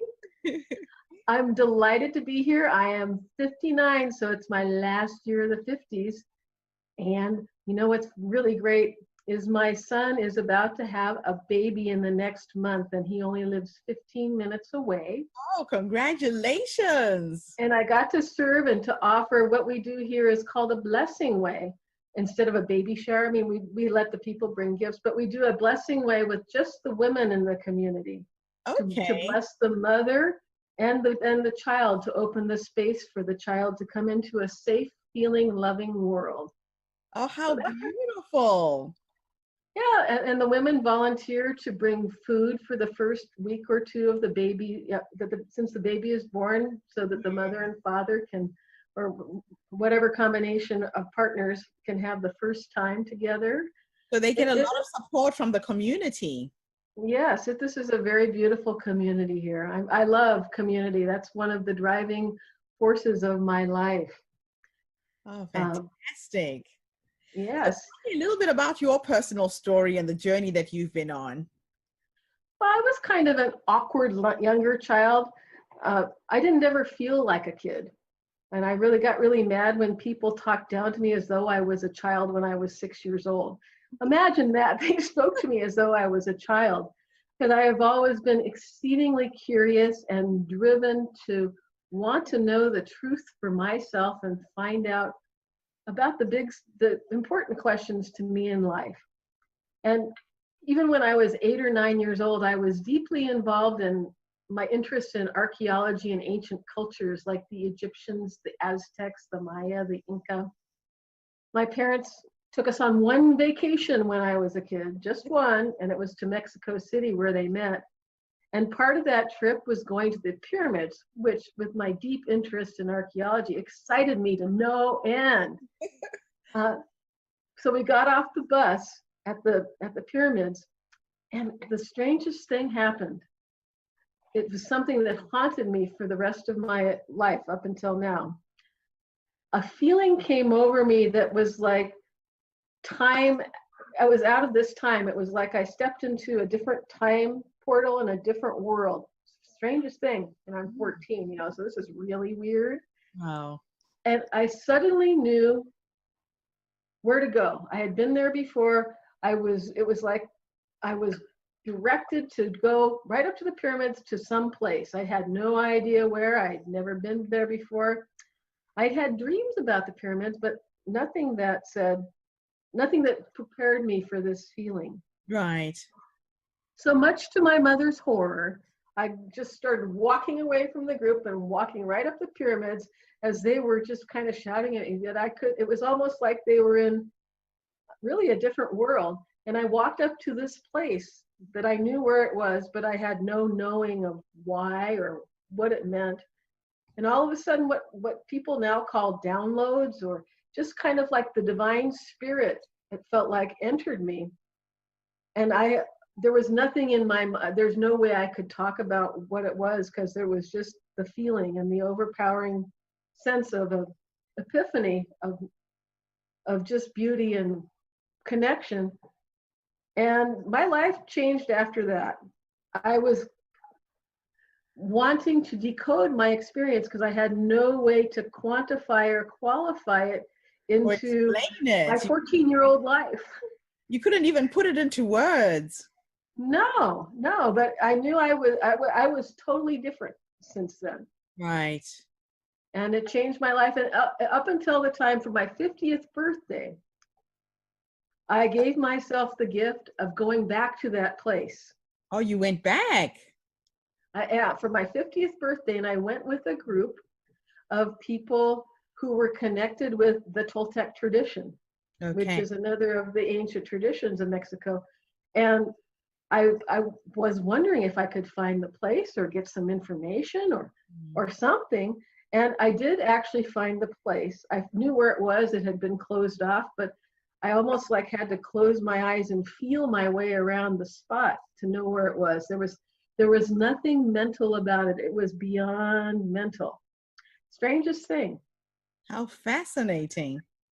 The change that evoked in me as a 14-year-old was it compelled me to go on the journey of finding the truth for myself of my purpose, my life purpose. Yes. And by decoding this, and the way I decoded it was through writing, and it was through other things in my life that helped me express things.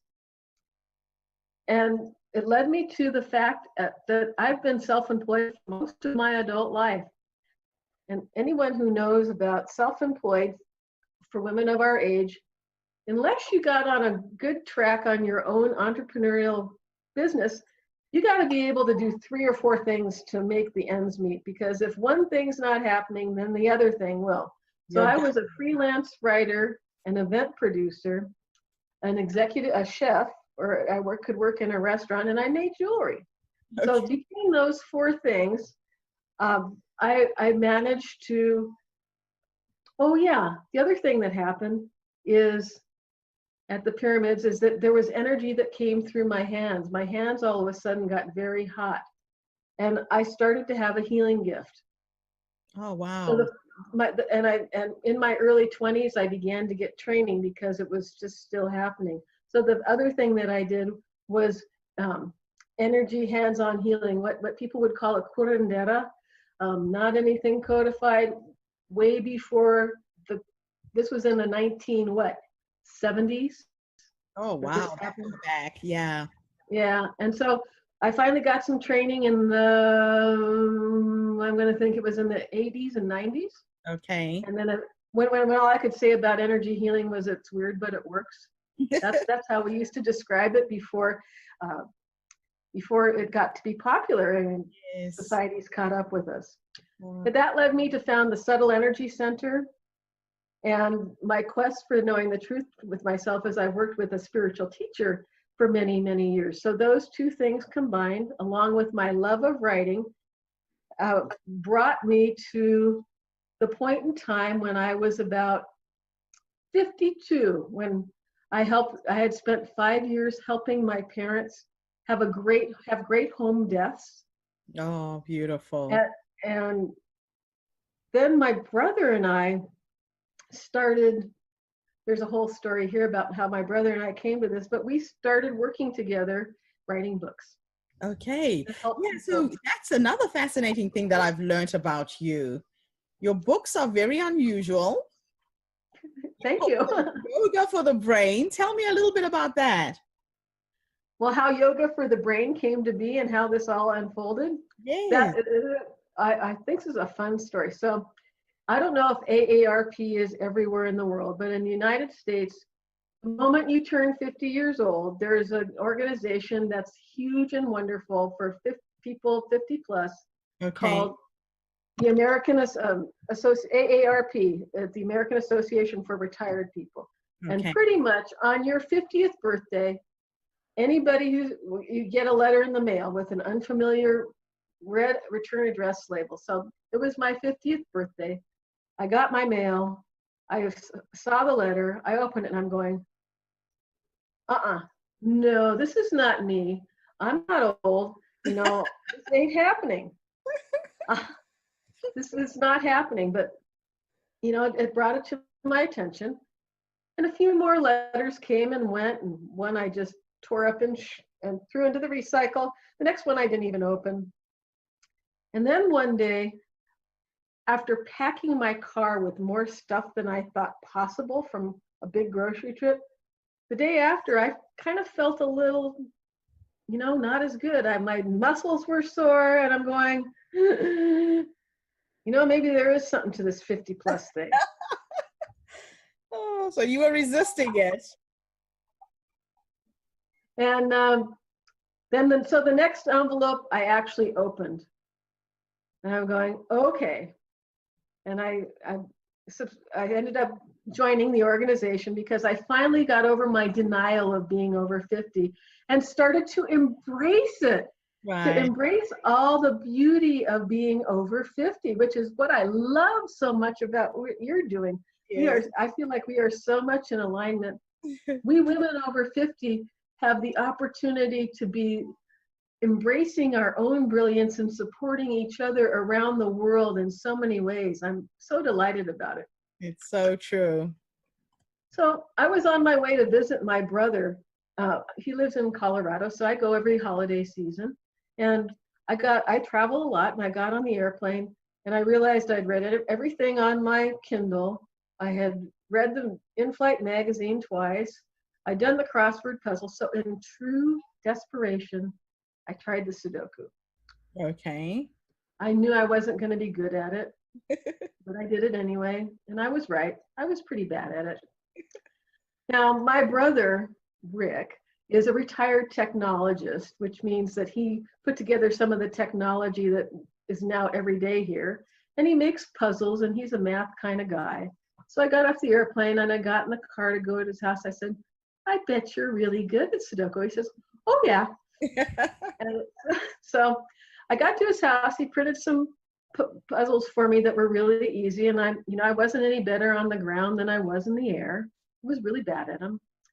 And by the time I got to the airport and went through the security, I'd made a decision. I have taught myself so many impossible things throughout my life that I was curious about. Why not Sudoku? Okay. Can't be that hard, right? So I didn't chicken out. I went to the airport bookstore and bought a book of 300 of the easiest puzzles. I figured that gave me plenty of leeway for the learning curve and utter failure. Okay. Because, Yes. so I went home and tried them, and what ended up happening was just blew my mind. I wasn't very good at it, but it started as I started to learn how to shift perspectives and work with myself so that I could see things differently in ways that I haven't ever seen before.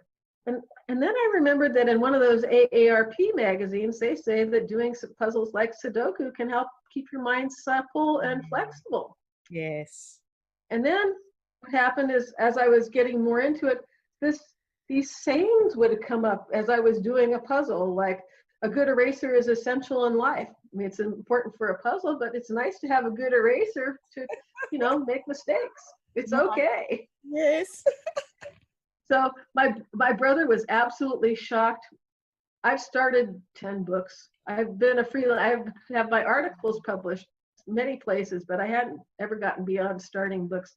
So imagine my brother's surprise when I call him up and say, hey, Rick, I got an idea for another book, because he was helping me with some other ones. He says, oh, yeah, what? I said, how about a Sudoku book? Dead silence. And he finally said yes, because I came to realize that Sudoku and other puzzles are kind of a yoga for the brain. Yes. Yoga for the body stretches your Body. physical form, Yes. but puzzles stretch your brain. Mind. Yes. So that's where that came from. And since then, our fourth book will be released in February. It's called Animal Wisdom Word Search, but we have 3 Yoga for the Brain books, and we're working on our 5th right now. Oh, wow. How fascinating. And you're teamed up with your brother in your later years, and you've created a business, really, because if you are able to keep producing, you don't need to stop. Well, and in addition to puzzles, there are sections of 10 puzzles, and in between I write text. I write information that is the kind of thing that you wouldn't expect in a puzzle book, but people are really loving it.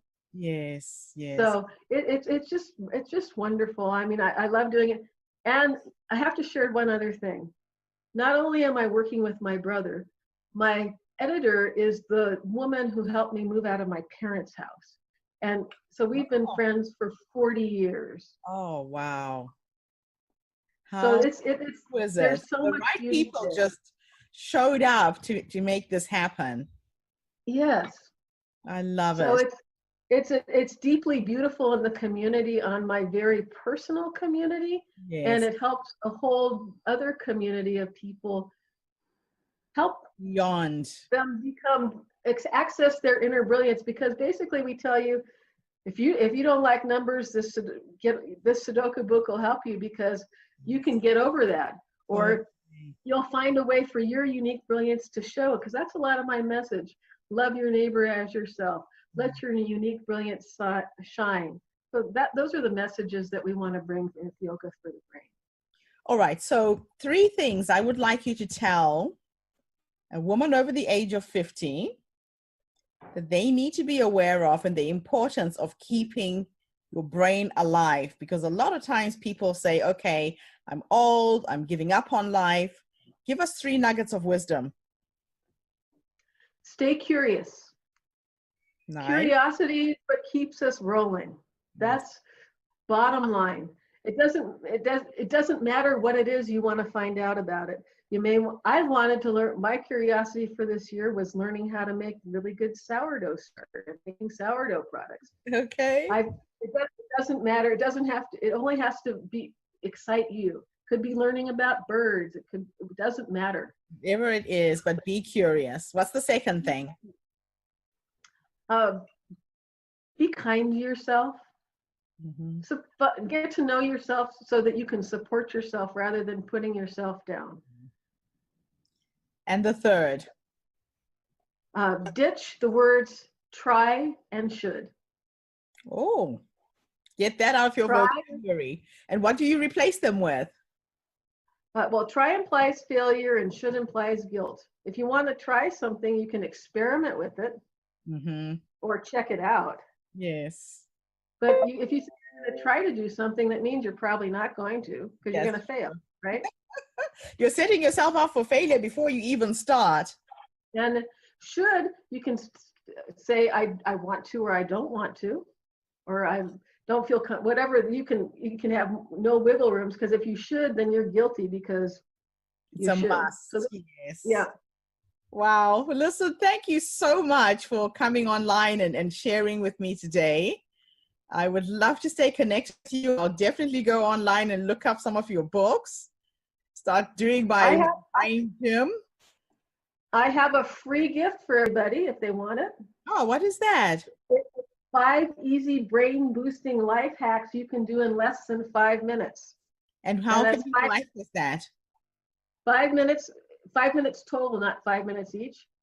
You can get it on, I have an easy website, is called get5and5.com, and you can go get it right there. Okay, well, thank you. Thank you so much. And let's stay in touch. Yes, ma'am. I'm so delighted, and I really appreciate your work, and I'm so glad we connected. I definitely want to stay in touch because we have a lot in common. We do. Thanks, Christine. Have an amazing day.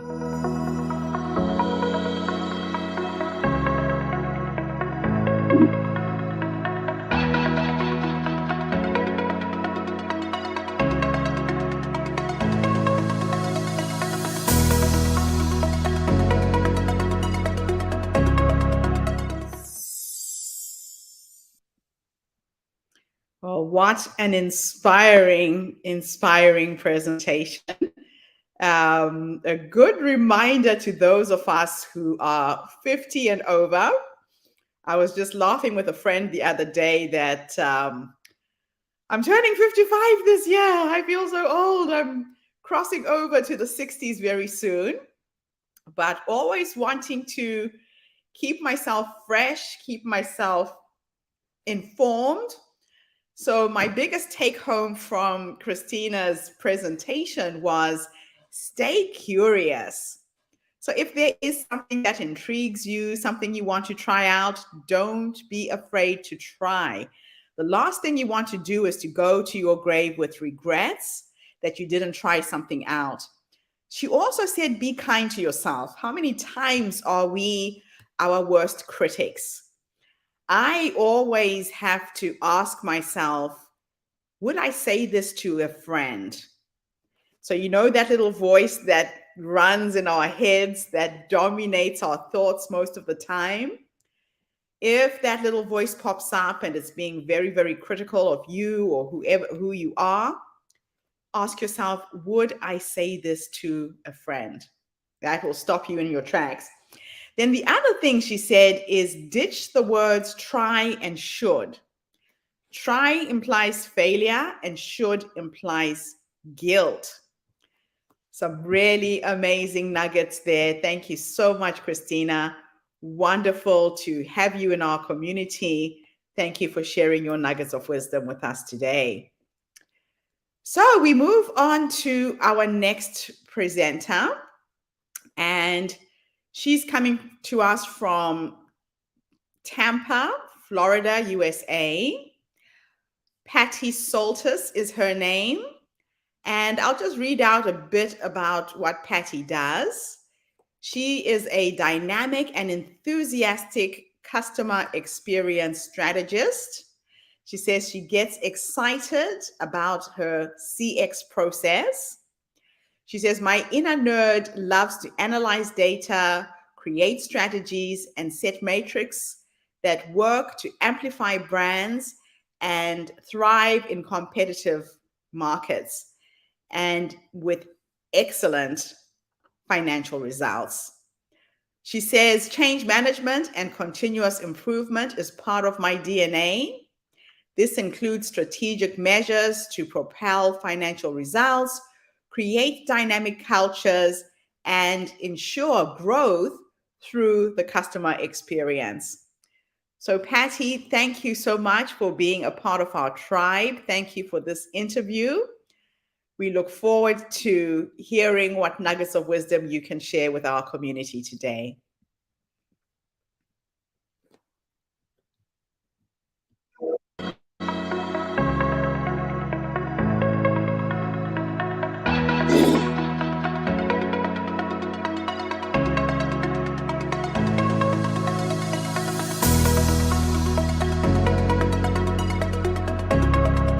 Okay, so my name is Patty Soltis. I am in the United States, in the great state of Florida, with sunshine that surrounds us 365 days a year.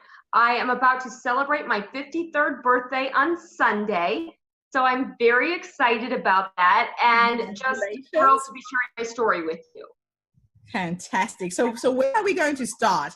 I know that your life has been a series of like a roller coaster from what I've read. I'm not sure which part of the roller coaster to start, but I'll leave that to you. Okay, well, I'm going to start with the last couple of years because everything was kind of moving along just beautifully. And then I hit major turns kind of every which way I went. And I hadn't been through that type of turmoil in my life before. There's been serious illness that struck my family previously. There's been other things that have happened, but not like this one particular 2-year period. So in this very short time frame, I'm divorced, and I'm very happily divorced. I'd been married for 15 years, and I've been divorced now for 7. And as I came out of my divorce, I found this wonderful man that became my best friend. And there was nothing more than that, other than we were just the best of friends. And my job was going along great, but I decided it was time for a change with that and time to strike out on my own. And after 27 years in retail and running stores for large luxury companies, it was time for me to do something different. And so I made some changes in my life. And one of them was I left my very secure job that I'd had for 12 years to start my own company. And I wanted to start an image consulting company and teach people how to dress to go to work because I want them to be more successful. And especially for women, because there's a perception that happens out there very quickly. And women are very quick to judge. And studies at Princeton University will tell you it happens in 1/10 of a second. And studies at Harvard University will tell you it happens in 7 seconds. But there's a first impression that's made. And my goal is to help professionals make a first impression of success. So I decided to start my company, and I am best friends with this man, and we have a wonderful friendship. I go into business with this woman, and we had been friends for many years prior to going into business together. And everything seems to be going along just fine. And then the twists start to happen. The best friend turns out to be an alcoholic. Oh. And very detrimental, and really ruined our relationship.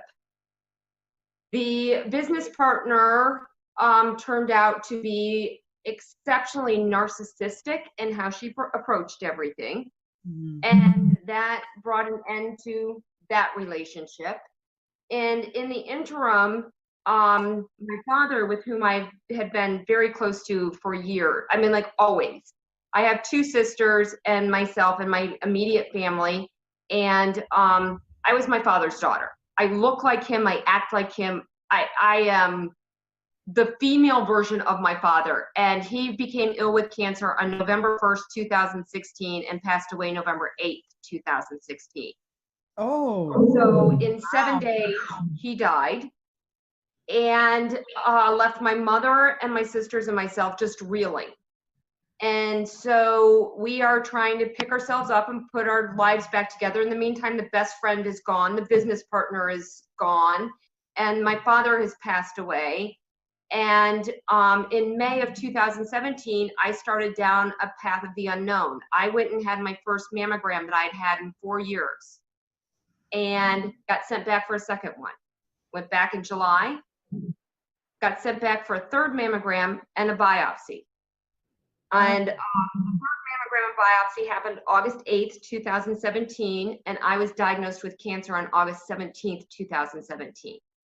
So less than maybe 9 months after my father had passed away from it, and all these other things had happened, I now faced a road of uncertainty. And I am very fortunate because there is a wonderful cancer center located where I live called Moffitt Cancer Center in Tampa, Florida. And I immediately went there, and I've been being treated there ever since. I am lucky because I was diagnosed with stage 1 breast cancer at the time. And it was very treatable. I had a lumpectomy about a year ago. I then went to radiation for 5 weeks, and have since been moving along a path with my series of doctors at Moffitt Cancer Center, and so on and so forth. The trick for me is this. Everybody's heard about the BRCA gene and what it means to women. Yes. And yeah, and I tested negative for that. Oh, wow. However, Moffitt Cancer Center, where I went and where I continue to be treated, tested 42 of my genes, and 2 of them came back. So it's kind of interesting and just so meant to be that we're talking today, because yesterday was my first follow-up visit at Moffitt Cancer Center since June. And we are now back to talking about retesting my genetics, PET scans, tumor markers, all different kinds of things. Basically, what I have been told is that the cancer will come back. It's a question of when and where. Oh, wow. So it's kind of like I have a choice. I can live my life under a black cloud and say, it's going to come back, and just sit and wait for it, or I'm just going to like blow right through that and go live my life. And I am opting to blow right through that and go live my life. And there are a lot of things that I am going to do. And the interesting thing is that I have learned through this to stop waiting. Oh, wow. And to go. And because you hear about these things, I've always wanted to whatever. And I don't believe in bucket lists, because that's saying you're going to die. And we're all going to die someday. Like, that's just reality. But I do believe in living your life to the fullest. And that's something that I've taken away as a great learning from this. And even though, yesterday didn't turn out like I wanted it to, and I wanted to walk in and have them say to me, great, you're on a maintenance program, you're going to be on the maintenance program for 5 years, you take tamoxifen, we'll mammogram you every so often. It'll all be okay. I didn't get that news yesterday. Mhm. Yesterday, I got the news that it'll be back. We don't know when and we don't know where. So my decision is to just go live. And I think that's what we need to do as women. Go live. And stop being so afraid and push through the confidence issues that we have and all of those pieces. It's interesting you should say that, because I remember when my brother died, I always say I got my life back. Mhm. I went bungee jumping, I went deep sea diving, I don't know how to swim, I went skydiving, I overcame all of my fears, and Mhm. his passing gave me my life back. And that sounds like what you got back Yes. as a gift yesterday. Yes, I've always been one to just grab life, and I sometimes think I'm missing something, because you know, people who are risk averse and afraid, and I'm like, no, I'm going to do it. Like, I just always jump, and then I think about what I just jumped into. But now more than ever, and I think really more women need to do that, because we wait till we're certain that that we know what the outcome's going to be. Yes. And life's just not that way. No. And we need to just grab it and jump. And so that's what I'm learning. I'm the third person in my family, in my immediate family, to be affected by cancer. I lost my sister to leukemia in 1986. My dad had cancer twice. He had it 15 years before he passed in prostate cancer, and then he died from cancer of the liver and bile, and now I'm experiencing it. So clearly there's something that's in my family, and the genetic testing that's been done shows that. And so, I eat healthy, I work out, I've changed my lifestyle dramatically, but I've also just reached out and just grabbed life a little bit more. So tell me exactly what that means. What are the things that you held back from doing that you're going to do now? Give us a few examples. Here's a big one. This is a very big one. Money. We always worry about money. Yes. And do we have enough? And are we going to be okay? And everything like that. You know what? I've let it go. I know what I have. I know I don't have, I'm not sitting on millions I'm not a multi-millionaire by any stretch of the imagination, but you know what? I have enough. Oh, so I'm not worrying about that anymore. And if I have to dip a little further into an account to pull money out, or if I have to work a little harder to make a little bit more money, I'm going to do it. Yes. Yeah. But I'm not going to let it stop me anymore. And so that's a really big thing, because I think we all really worry about our finances and are we safe and are we secure with that?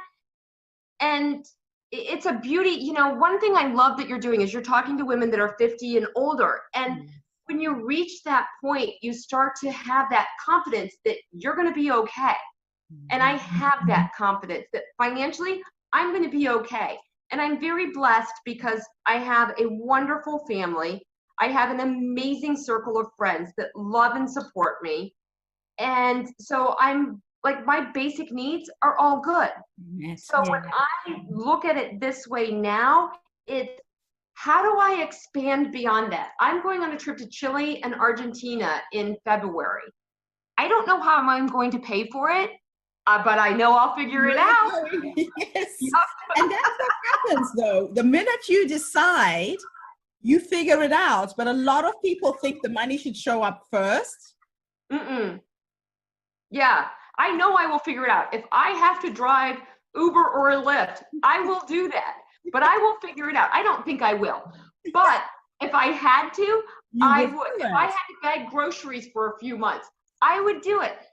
Don't think I'm going to, but like you create that freedom in your mind that there are other things out there that are bigger and better if you want to experience. Yes. And one thing I want to do, I'm taking the day off before Thanksgiving and I'm going to a local amusement park here, and I'm spending the entire day riding roller coasters and just screaming my head off. So my introduction was very appropriate about your roller coaster life. Yes. Yes. Oh, Yeah, I so love I'm it. going to do that. And I have some friends that want to go with me, and I'm like, if you want to come, that's great. But if not, I'll go by myself. And that's another component to this, is realizing that you're okay alone.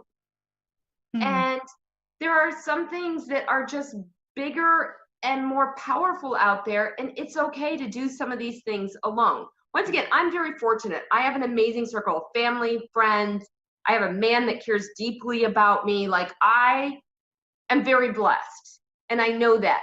But I also know that I'm okay alone. Oh, that is So, beautiful. yeah, Yeah, because yeah, I think when we get to that point where we all have to go for these mammograms, because I had something similar, I had to go back twice, and they found it was okay. But we are at that stage in our lives where our bodies are changing. We are having to deal with that change in whatever way possible. And you could have jumped immediately into fear. mm-hmm. Fear can paralyze you for the rest of your life. Yes, What's left of the rest of your life. yes. But it sounds to me like you have embraced the outcome of whatever is coming because you don't know, right? I don't know. Yes. Nothing is guaranteed, but sometimes when you jump into that area of fear, then you start putting limitations to your life as to what you can and cannot do. And then Yes. the fear consumes you, and you can't do anything, you can't go anywhere, you're stuck. So Yes. I really thank you for taking the lesson that it's a gift. Yes. It's kind of giving you the gift of time and realizing that whatever's left is going to be an amazing life. Right. And for me, it was not like totally pushing past the fear and pushing it aside and saying there's other things out there that are much bigger and more important. And fear became smaller for me. Okay. And living life became larger. But it was a choice, a very conscious choice I made. And I have no regrets. And I look forward to where I'm going next. And just seeing, one of the things, we talked about this was the roller coaster piece, seeing where I'm going to go next. Because I don't know, but I'm excited to see what's ahead. Yes. And where does it take you? And just being open to that. Yes, very much so. And I think that as women, we have to do that because we are such great nurturers and caretakers. And, our emotional intelligence is so much higher. And I think that if we kind of just say, first of all, we have to take care of ourselves. Yeah. Huge thing. It was the reason I went public with my breast cancer, because when I went through the treatment, I was very private about it, but I went very public with it because I believe women need to know this and they need to take better care of themselves, because the better care we take of ourselves, the better care we will take of everyone else that we are out there nurturing. Around us. Yeah. That is so true. That is so true. And self-care and self-love is a difficult thing for most women. Mm-hmm. Yes. And self-love comes in many ways, shapes, and form. I mean, it's physically loving our bodies and embracing them. And it's funny because I wrote a book when I was right after I had a lumpectomy and when I was going through radiation. And my book was dedicated, it is called First Impressions Last, and it is a book for professional women, and it's a guide for them to learn how to dress to go to work. But here's the important part. The book is dedicated to all the professional women that are out there that love or are learning to love their perfect imperfections and succeeding. Oh, I like that. That's what my book is for. Yes. And it's something that I am so proud of, because I really do believe that. Now, thank you, John Legend, for the song. But I have to say that because the song is amazing. But as I heard this song and I listened to it, I thought to myself, you know what? We as women need to stop tearing ourselves down. And we need to embrace who we each are. other up. Exactly.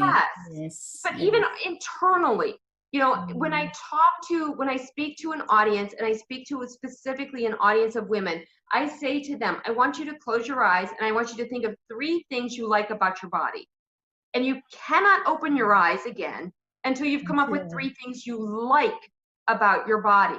You're not even It- saying love. You're not even Yeah. like. And it never ceases to amaze me how long that takes. Oh, wow. And, there's so many beautiful things about us as women, Yes. and we need to love them about ourselves. Oh. Yeah, self-love is a difficult one. It's a very difficult one. And especially at this age where you've been married, you've had the children, you've gone through a divorce, you have experienced death, and you kind of lose yourself. Rediscovering who you really are is what you're talking about. Yes. Yeah. Yeah, and really embracing that. And for me, I mean, the first close death for me, I was 20 years old when my sister died from cancer. So I was I mean, she was 9. So I was pretty young at that point in time. And it put life in perspective for me really fast. So as I've moved forward and, lost my father, with, as I've already shared, was very close to, and this is recent, it's hard, and it's hard to lose these people and to not be able to reach out and touch them and hug them and talk to them and embrace them. Like, there's not a day that goes by that you don't miss these people. Yeah. But you also have to live your life. And I think about that, and I think about my father and my sister, and they would be so disappointed in me if I didn't live my life. Yes. Yeah, I mean, you probably feel that way with your brother. He'd be so disappointed.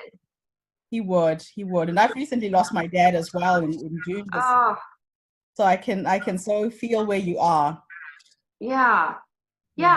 But you have to find that inner core strength. And there's a lot of modes, and you have to find what's right for you. Because one of the things that I know from experiencing death at such a young age is there's no magic answer.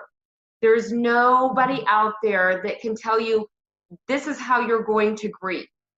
Everyone does it differently. Your heart needs different things. Your soul needs different things. Your mind needs different things. And you have to find what's right for you. That is so, so true. Yeah. Thank you so much, Patty. Thank you for sharing and just opening your heart to all of my listeners. I know that there's somebody out there who's going through your footsteps, and now they stand on your shoulders because you've shown them another way to accept whatever is coming at them. And we all find these issues on different levels. It might not be cancer. It could be something else. Right. Thank you for being so open and sharing so openly today. I really appreciate you taking the time. Oh, it's absolutely my pleasure. For you and for all the women out there, it's truly my pleasure. Thank you, Patty. Oh, wow. I just feel so blessed. Oh, you're amazing. Like, seriously amazing.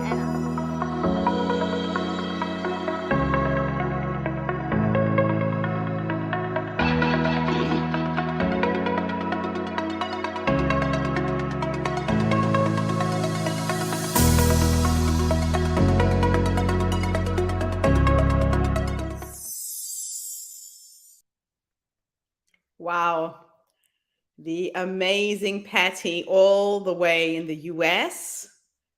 Thank you so much for sharing your story, for being a source of inspiration today. How many times do we worry about things that we have no control over? Patty said that she has stopped worrying about money, just knowing that she has enough. A lot of times we put ourselves into stress, we worry about things we can't control, and it again impacts on our health. So your health is your wealth. And I just love the way Patty said that she is grabbing life a little bit more. So what are you doing with your life? How are you living your life right now? Are you embracing life like it is the best thing that ever happened to you, or aren't you? Okay, next I am going to have a series of 3 videos. I'll introduce each of the amazing women. We have Sherry Dunslevy, and Sherry is based in the greater Wellming area. Sherry is a speaker, she's an author, she's a podcast host. Her tagline is living your life after loss. She's a specialist in living your life after loss. Another very, very intriguing woman. She said, are you a grieving woman who's longing to get back to living, yet feeling stuck, lost, or even guilty? I'm here to help. So she runs workshops, she does retreats, she speaks around this amazing topic. After her, we will have Susan Reeve. Susan is based in East Hampton, New York, USA.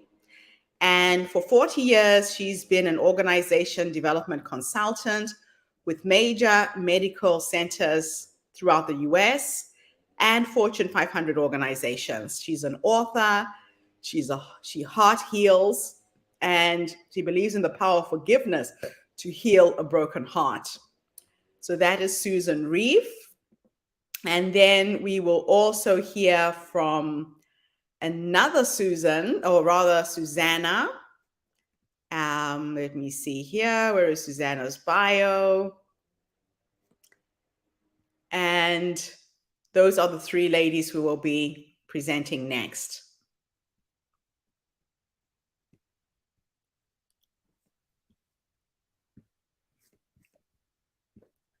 Enjoy.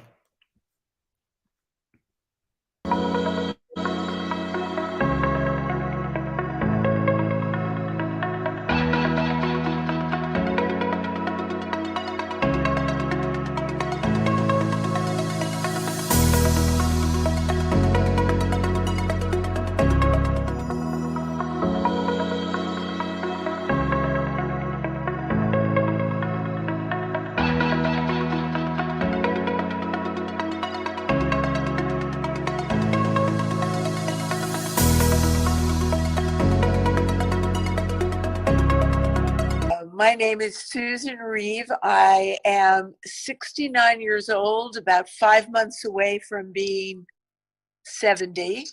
And I'm in the United States. At this moment, I'm in Florida, in the United States. And how I would describe my life. You know, right now I would describe it with the title of Godmother. Oh. And it's quite a journey to get here. Tell me a little bit about your story. So I was a very desired, wanted child. My father, in his 40s, was a widower, and his daughter from his first marriage developed severe rheumatoid arthritis. My mother's story was with a young child, her husband, who she'd been engaged to for years before they got married, deserted them. And a lot of drama in my family. So my parents meet one another, they get married within 6 weeks, and I'm born, you know, about a year or so later. And so I was a very desired, very loved child. When I was 3 years old, my mother went into the hospital for a hysterectomy. And at that time, you could easily be in the hospital for 2 weeks. My sisters were a lot older, and so they'd be gone all during the day. And my dad was gone working all during the day. So my parents decided it would be best if they sent me to my grandparents, who I knew and who I loved. And so here I am, 3 years old, and my grandfather comes the day my mom's going into the hospital, and we go down to the hospital. And I grew up in Manhattan, New York, an enormous city, medical center, really, really big place. I'd probably never been in one before. And, you know, I'm real little, and my mother's bending down, crying, kissing me goodbye, and I don't know what's going on. My grandfather takes me to his house, where I'd been many times before, but I'd never been away from my family for a single night.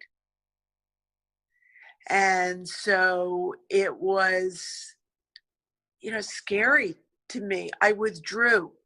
I stopped talking. I wouldn't eat.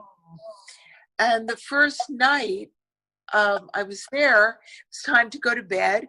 My grandmother walked into the bathroom with me, and then she walked out, and I jumped down and I turned on the faucet, because in my house, my mom every night, as far back as my memory went, would take me into the bathroom before bedtime, brush my teeth, and get me on the toilet and turn on the water to help me pee. So I had turned on the water and quickly got back on the toilet, and probably had my pajama bottoms along my ankles as this little 3-year-old is running. And my grandmother comes in and says, "Oh, you don't need the water on," and turns it off. And I literally felt myself disappear. I don't remember anything after that except being back at home. So they didn't know what to do with me. I used to sing and dance around my grandparents. I was clearly going to be their last grandchild. And I got back home, and years later, decades later, I was talking with my mother about that time, and she said, a different child came back. She said, that was a mistake. And it just made a huge impact on me, because I internalized it. Well, I didn't have the words for it at the time, as there was something wrong with me. That I was sent away. And part of what's important to me about this story, it's not a horrific story of abuse. I mean, this was out of an act of love that my parents chose to do this. And yet I internalized it as, I'm not loved, there's something wrong with me, I'm not enough, I'm not worthy. My particular version turned into, I'm too fat, and I actually was quite thin, that I wasn't pretty, and that boys didn't like me. That one came on later. But that's what that experience is. And often there are people, particularly women, who, when they feel that same sense of unworthiness, there's almost some guilt with it if they haven't had a horrific story. Yes. And when one of my books came out and I told the story that I just told about my, that early wound, that really opened my heart to learn about love. That did not happen overnight. It was quite a journey by the sound of it. Yeah, it's been, but I was doing this reading for my book, The Inspired Life, and I told that story, and this woman that was at the reading was annoyed with me. She said, well, and proceeded to say some things about her terrible, terrible childhood, and then illness, and how could I be complaining? And so, we all have our wounds. We all have those places that open our hearts. And so whatever the cause of our I'm not enoughness, our brokenheartedness, yes, it's a call for each of us to heal. And every individual person has a different experience. Yes. So what did you then go on to do career-wise? I wound up getting a master's degree in rehabilitation counseling. And I just realized the other day, this made me laugh, that that I'd said the word so many times but hadn't really got their meaning, is that my first husband, Bill, was in a clinical psychology program And he told me it would be too hard for me. And I believed it. Oh, wow. So anyway, I went into this fabulous rehabilitation counseling program in the middle of Ohio with wound up my dearest friend, and got this degree. And then we traveled cross country in a camper for 10 months, which was a real eye opener for somebody who had grown up in Manhattan. Yes. You know, I saw a little photo in a geography book about a farm. So I had no idea what size a huge farm really was. Oh gosh. So you got to experience the United States on the road. And with Bill, and that was just such a fabulous experience. And I really learned about being alone together with somebody. I mean, we lived in this little camper bolted onto a pickup truck. And, you know, so the space was small. That was one of the gifts of that trip. And during that trip, we stopped in what was then called an occult bookstore across the United States. Right. And it was the owner who was running it. This was 74 to 75. And, you know, we'd ask about, well, why did you start this bookstore? And one story just stands out in my mind. The woman said her father had passed, her father had died, and one night he came to her at the end of their bed, the bed that she and her husband shared, and told her that she had to do this. Oh, wow. And in each bookstore that we visited, we would say to the owners, we could buy one book. What book do you recommend? So we got great books and found out about, you know, mystery schools. And it was a very, very fascinating time and really a wonderful experience in my life. So anyway, so my first job after that was director of a social service department at a rehabilitation center, and I led groups for parents of children with severe disabilities, disabling. It could be emotional, mental, and physical. Okay. And I had grown up with a sister with severe rheumatoid arthritis. So, and there were times I was embarrassed about her, you know, in my life. So leading these groups was such a helpful way for me to become aware of my own experience. Now, you mentioned the death of a sibling when you emailed me. Is that the same sister who died? Yes, my father's daughter, my sister Ruth. By the time I was born, she was severely crippled. I mean, you would notice if she walked down the street. And she was 21 years older. Oh, there's a big age gap between you. And it was in some ways like having a second mother, because my mother was almost 40 when I was born. Okay. So it kind of had these two mothers. And how did her death impact on you? Just shortly after your wedding, I think you said. Yeah, it happened a very short time. Within 2 weeks after our wedding, the day we got married in Manhattan, we met in Ohio. We had gone to Ohio State. And the day before we got to New York, which was 2 days before the wedding, she had been hospitalized. And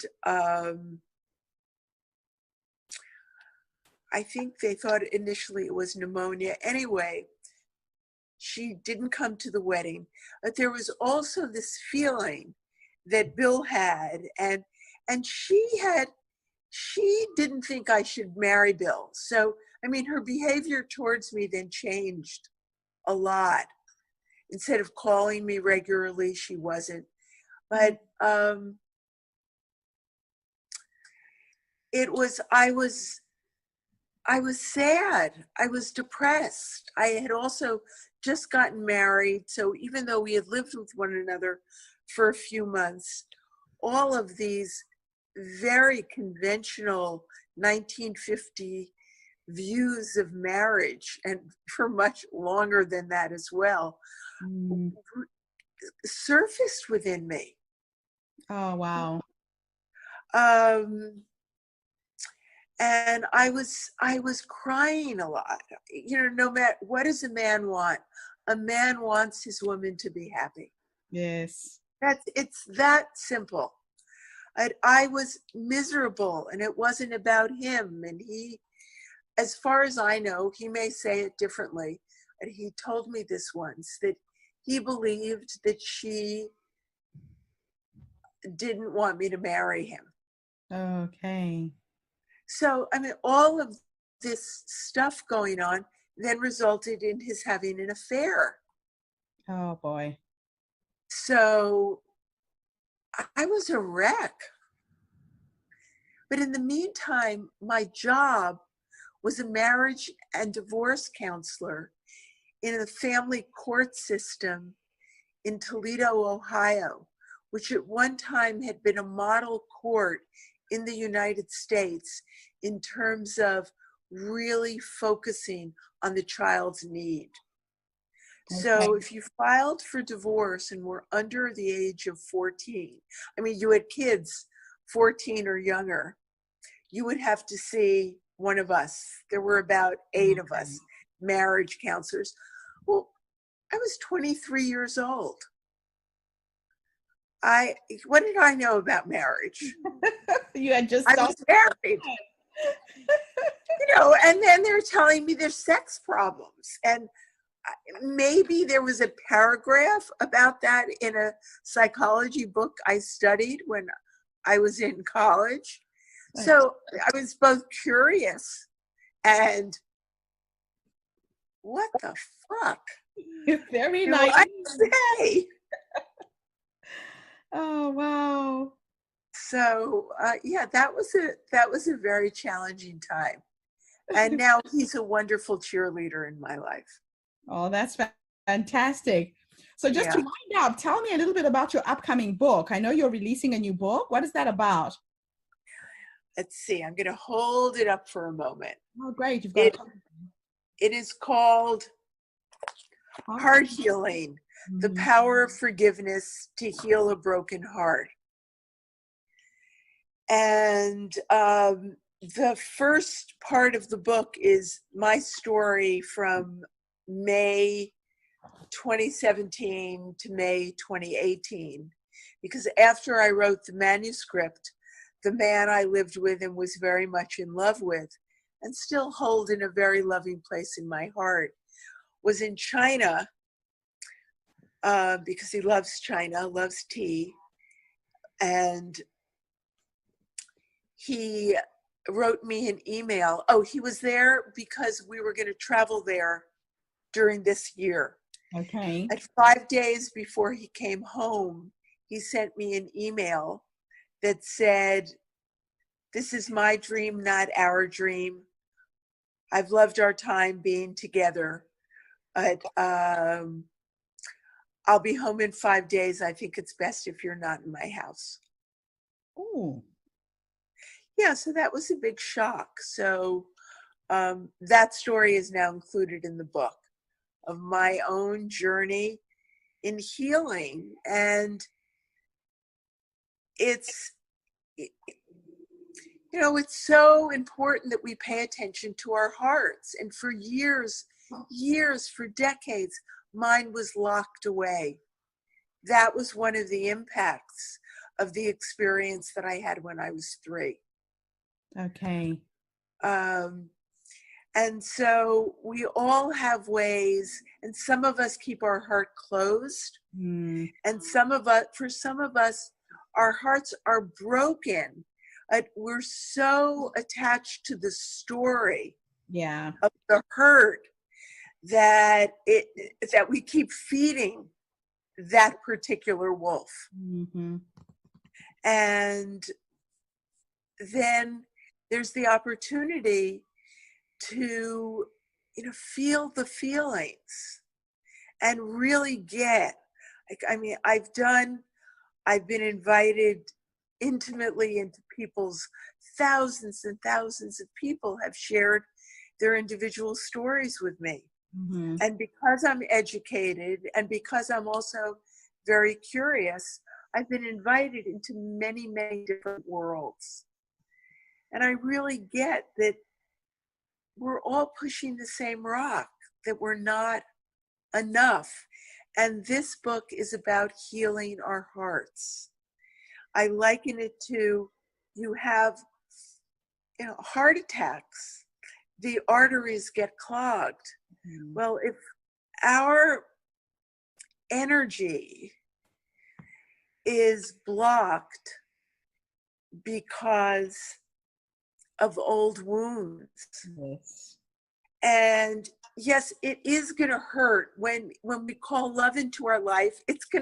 That light is going to bump up against that place. Yes. And depending how attached we are to it and how afraid we are to allow that energy out, so we get clogged up. And this is, I share my story, and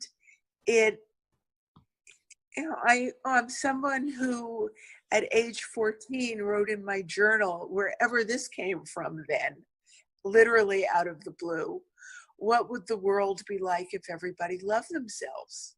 Mm. You So know, it's all I'm about self-love. So Yeah. to wind up, what would you say to another woman who is in the same position you were in when this happened to you? How would you help them get out of this? two things. First, I'd say start writing whatever you want to write in a journal. And if that's a difficult task for you, do the suggestion from the Artist's Way, which is 15 minutes of writing each day. And you can even write during that 15 minutes, I don't know what to write now. It's simply allow the flow. You never have to read it again. You can read it again. Simply to get into that practice. That's one part. And the next is to connect with a woman's circle and listen to other people's stories. Mm-hmm. And you'll see that you're not alone. That place where you feel your deepest wounds, that place that you have shame about and somehow use it against yourself, that's, while my circumstance is different than yours, that inner realm, which really informs everything else, it's an important dimension of being human to get to know. Wow. Thank you. Thank you. Thank you so much for this interview. That's You're powerful, so welcome. powerful knowledge. Thank you so much. You're so welcome. And so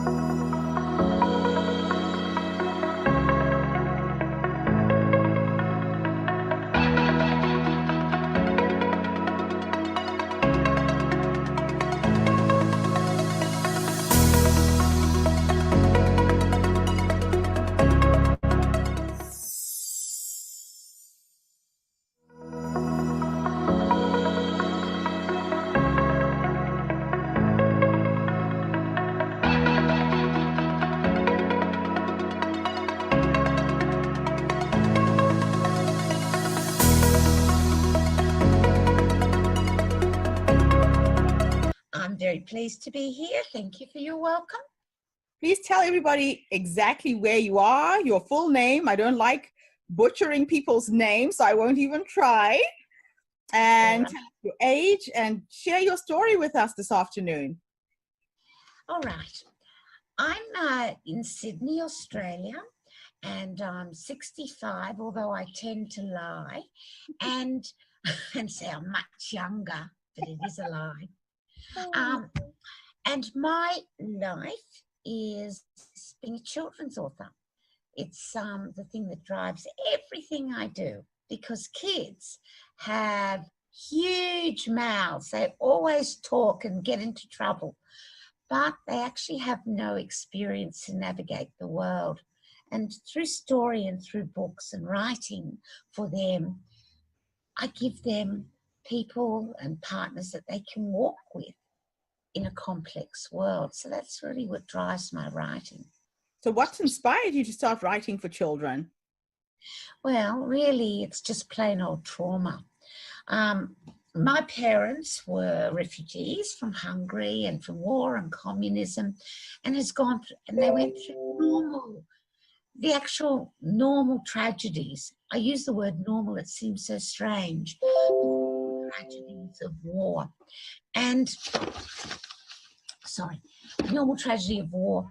And they escaped, were in refugee camps and came to Australia. They didn't know what Australia was and they couldn't speak English. Which part of Australia is that? Well, when they landed in a refugee camp in Perth, and then they came to Sydney. Okay. And that's where we live. And my parents missed their home, of course, but it was a different world that they had escaped from. And they were very, very grateful to be in Australia because it offered democracy and a chance to rebuild their lives. But as a second generation child of refugees, it's as though the trauma is passed on. And I was always aware of war. It was like a silent traveller in my home. They never spoke about it because they wanted to protect their children. But this problem is kids are smart. They know everything. And by hiding it, you actually committed a crime against them because it brought fear.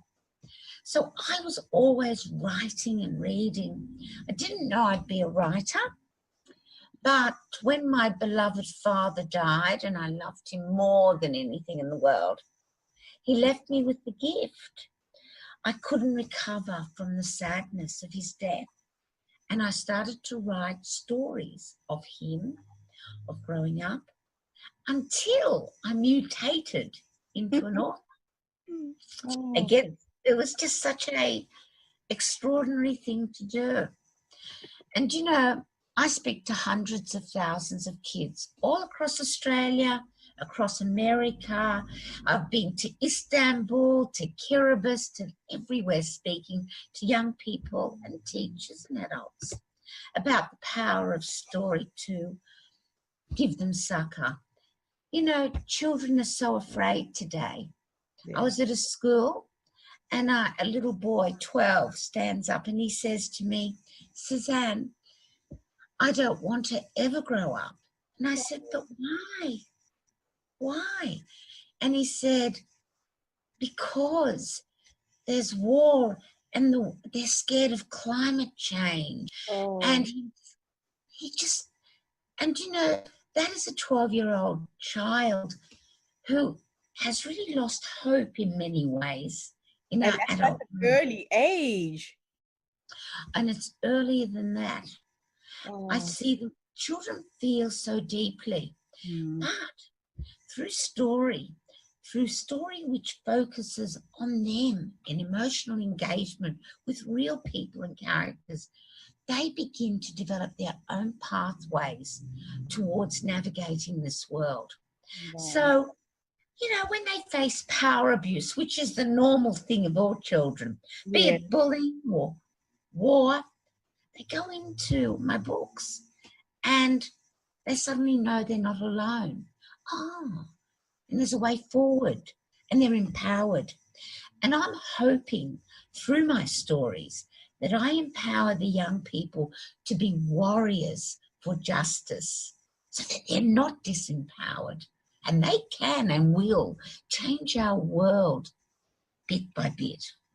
They are the next generation, and you're so right. The more aware they are of the mistakes that we have made, the more aware they are of the power that they have to change the world. And you know, children, they're so powerless. They are so powerless. And it is such a privilege to be able to speak to them and share. When I talk to kids, you always know the kid with the big issue. They wait till everyone goes out and you find a little person standing next to you. They're looking up and they want to share something. And often it's really dark secrets. Often they're reaching out to me because they trust me, because they think they know me because they've read my books. So they think I know them, and they will pass on the issues of their lives. And I have an opportunity to make a difference. Like one little boy came up and he said, what happens if you don't have a mum? And I said, well, you have a dad. So what happens if your dad is away at work a lot? And I said, well, you need to talk to him. And then he said, but I have a little brother and I love my little brother. But my little brother is mad. And I said, what do you mean? He said, my mother has been on drugs and she doesn't live with us. And this 10-year-old child is looking after his 3-year-old drug-affected little brother while his father goes to work. And he came to me to tell because he needed to know another adult cared. And I gave him my books, of course, and we hugged, although we're not allowed, but I had to hug him because he had to, well, they had to know that we do care. And I then, of course, spoke to the librarian and said that boy's in trouble and they are getting a counsellor. That was a little American boy. I speak all over the world. But children are given the power to talk because adults do all their adult madness, be it divorce or whatever they're doing. Yes. But kids are there and they're on that journey and they deserve respect. And they're just caught in the crossfire of our stuff without choice, without a voice, the powerlessness must be frustrating. It's more than frustrating. In Australia, we have the highest youth male suicide in the world, and that is not good enough. You know, when I write my teen books, my young adult books, you know, I suck out my children's lives. I don't know if they appreciate it, but I'm the biggest spy. I listen. I want to find out what's going on. And I sort of write stories which are really grounded in truth. And I am sad that young males cannot speak. It's too risky. They're developing their sense of self. What happens if they say the truth and their friends, you know, identify them as weak or they're silent and they've got things to do. They've got to please their parents or achieve their dreams or what? Their great journeys of growing up, the great journeys, and they are often locked in silence. And they have no experience. And when they find a crisis, a girl leaves them. Their group identifies them as barring them, you know? Yeah. There's no way out and they die. And I do not want them to die. And I write for them so they see there's a way out. Yeah, a lot of young boys, because the show of emotion is perceived as a sign of weakness, will a lot of stuff in. And you know, imagine, like I was speaking one librarian who was in year 10, which took year 10 boys, which were 16-year-old boys, and they read this book I'd written, The Cave, which, as I said, I did suck out my son's life. And some of it was a bit, you know what boys are like. I mean, they're funny and they have deep hearts, but they're pretty gross. Anyway, so I suck out it, right, the life.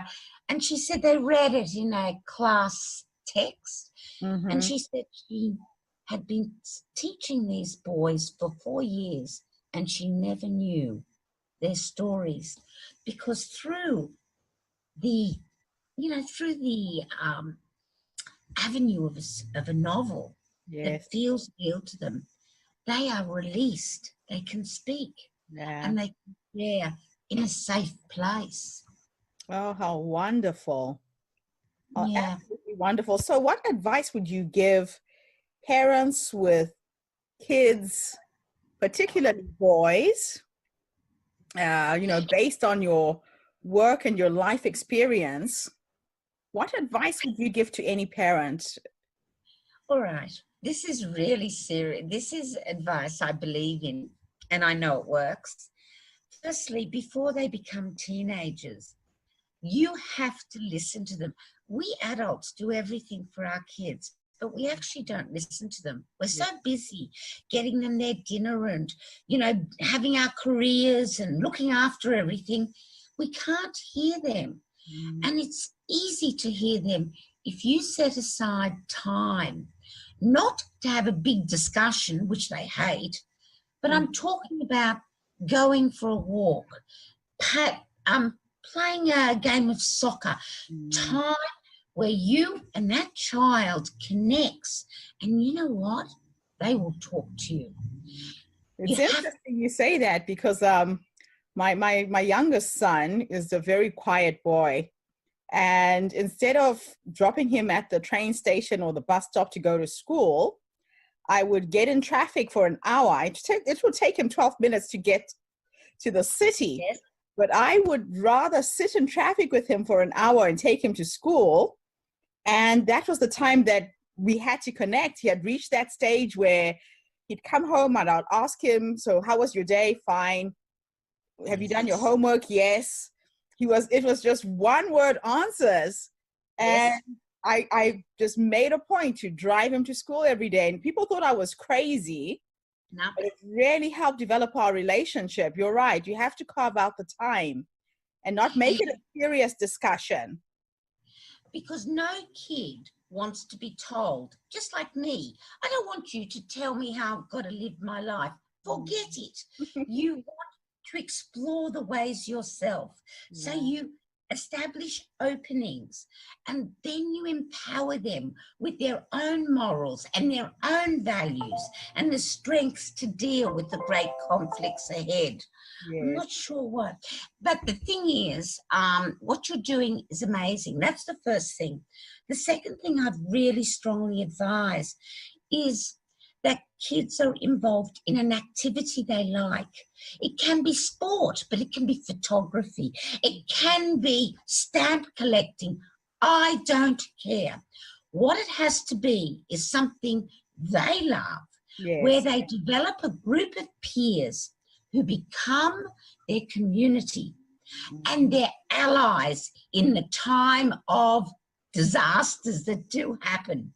And this becomes a group which will stop, especially in teenage years, that temptation, that weakness to follow the crowd. They will already have their crowd, ones that care for them, boys and girls. So that's the second thing. And the third thing I suggest is kids actually need to have books. Really, they do.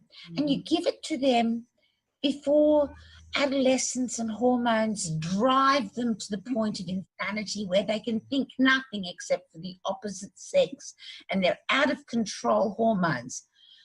If you make story and books part of their life, from even before the babies are born, read to them. In the womb.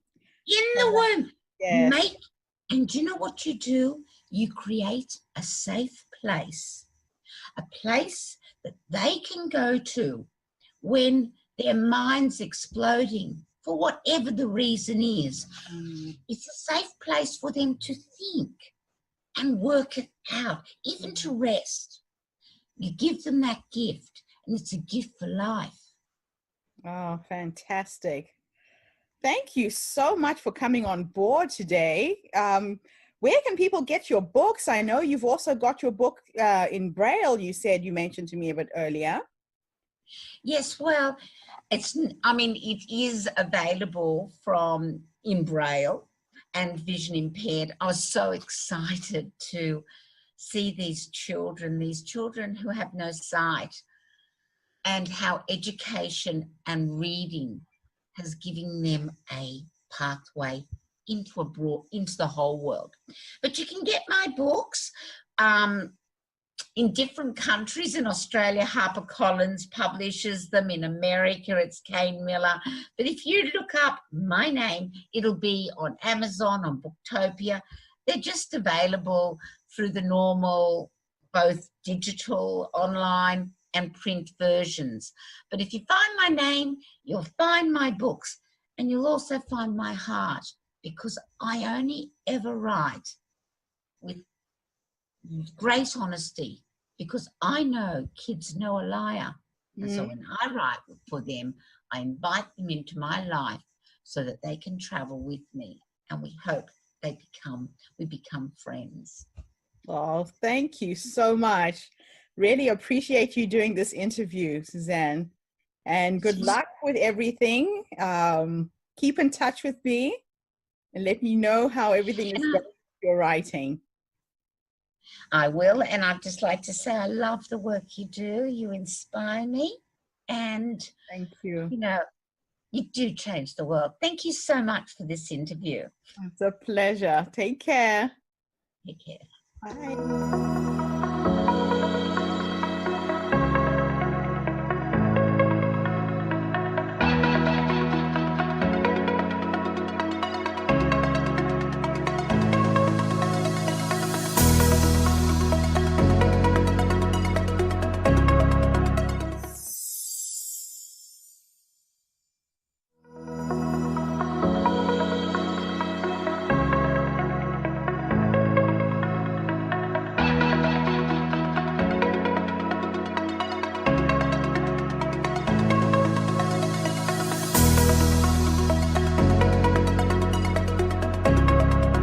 Oh, thank you, Gertrude, for having me on here. I'm very excited to be here. So please just tell everybody who you are, how old you are, where you're based, and what is your story.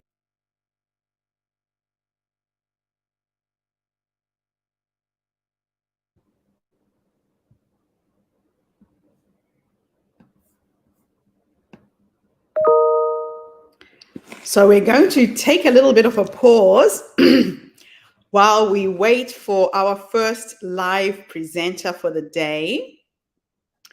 He is just sent a message saying he's on his way.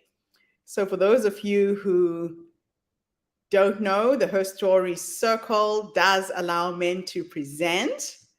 And this is one of the male speakers who's gifted us with his story today. One of the things that I absolutely love is that men are actually stepping up. So Kurt, welcome, welcome, welcome to the Herstory Online Summit. How are you this morning? I'm okay. Can you hear me okay? I can hear you perfectly. I was just saying to everybody, our platform is open to men, women from all walks of life. And we found each other in a very, very magical way, had a fascinating conversation last week. I'll just read briefly who you are, what you do, so people get to know about you a little bit. He said that our ability to work together using the strength that comes from our diversity is now widely recognized as critical to our global survival. For the past 25 years, I've been working with programs and projects around the world with a specific goal of strengthening a sense of communication, cooperation, leadership, and innovation within individuals and diverse teams. Wonderful to have you with us, Kurt. Thank you so much. So, thank you. The way I normally get my presenters to engage with our community, I'm going to give you 5, 10, 15 minutes, whatever you need, to tell us a little bit about yourself, your background, how you got to where you are in the world, because I know you've got a fascinating story there, what drew you to the work that you're doing. and then I will pop in and we'll start just having a conversation where I can pick your brain and ask you questions. Is that okay? Absolutely. I am just getting used to the format, so forgive me if I stumble a bit. But yeah, my name's Kurt Cordes. I am originally Canadian, born and raised. My parents are from the Caribbean, St. Vincent and the Grenadines. If any of you know that place, you may have seen it in the news more recently. The volcano went up last year, so we do have that issue around, but it's a beautiful part of the world. So I consider myself from both places. And I've also traveled quite a bit. So during my time originally being born and raised in Canada, I actually went to the Caribbean and spent a lot of time in aquatics and marine parks management there. Spent about 10 years in the Caribbean after I graduated university in biological science. And one of the things there is that it's such a mixed place of mixed heritage, and everybody has a different genealogy. So my actual genealogy is from West Africa. A strong part of it is Portuguese from the island of Madeira, and also Northern Indian as well. So I'm mixed genetically, I'm mixed culturally, and that has carried through my entire life. So this diversity trend, even though I've applied it in different ways around the world. So I've lived in Sweden for a while, I spent some time in Europe, spent a lot of time in Korea, South Korea, teaching English as foreign language, but also more focusing on the collaboration, communication, and global understanding aspect of it. So the idea is that young Koreans could go out there and work with global teams and have the ability to interact and be a close part of the team and understand how things go. So, and my journey took me to New Zealand mainly because of my now wife, my fiance at the time. She is here in New Zealand. So I moved here permanently about 5 years ago. And having landed here, I started to apply the things I had learned during the time in the Caribbean and Europe and Korea, and am now doing two main projects. One is called Global Swim, which is an aquatics program specifically focused on diversity and inclusion, both in terms of getting community to come to the table, but also the industry, and helping the industry to start to understand that diversity and inclusion in aquatics is a thing and should be a core part of what they're considering for the future. And also a program called Global Ambassadors, which is based on projects I've done in the Caribbean and in Korea, where you take young adults and from different backgrounds and basically put them in a crucible where they have to work together and start to learn to understand each other and work through the difficulties in an experiential education way. So those are the two things I'm doing now, and really just interested in this whole aspect of that idea of global diversity and inclusion. Loose terms, I also add equity and justice in there. And I think that justice is an important part, especially here in New Zealand when we're talking about Indigenous rights and also colonization and things like that, gender, all of those things come in under equity and justice as well. So that's kind of, if I was to say me in a nutshell, that's it.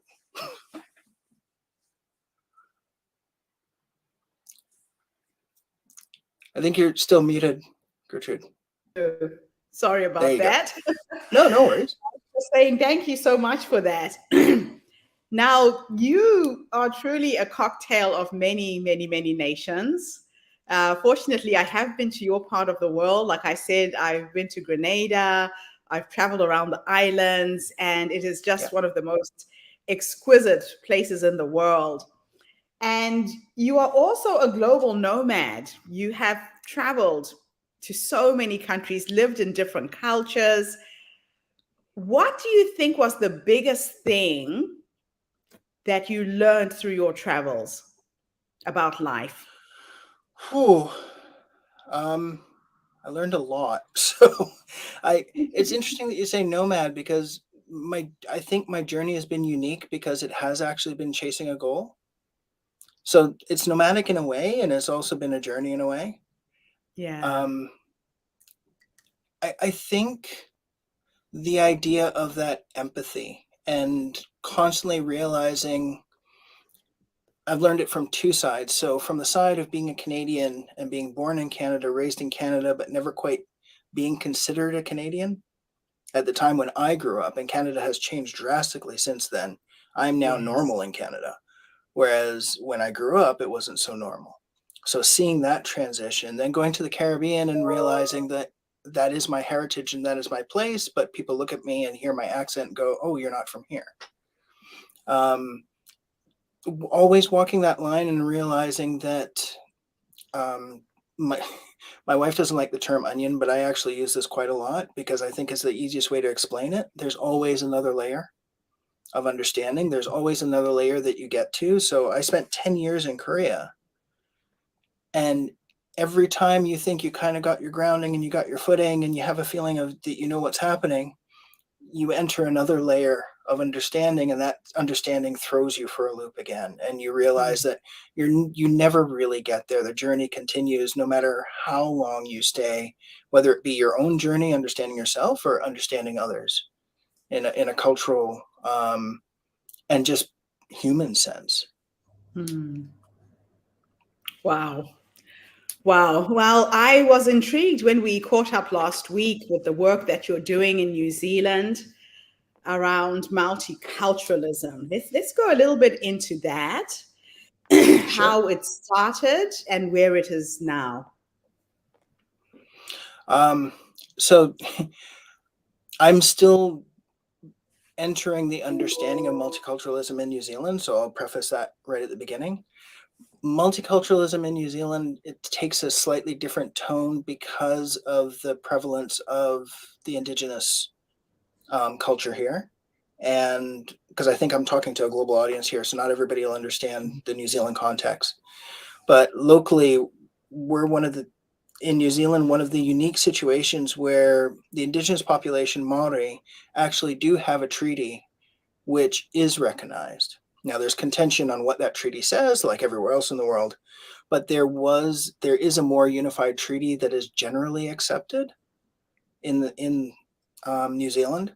So there is an element of biculturalism, it's called, where you have what they call the crown and then what they call the iwi and Maori culture in general, that are supposed to be working in a joint sense.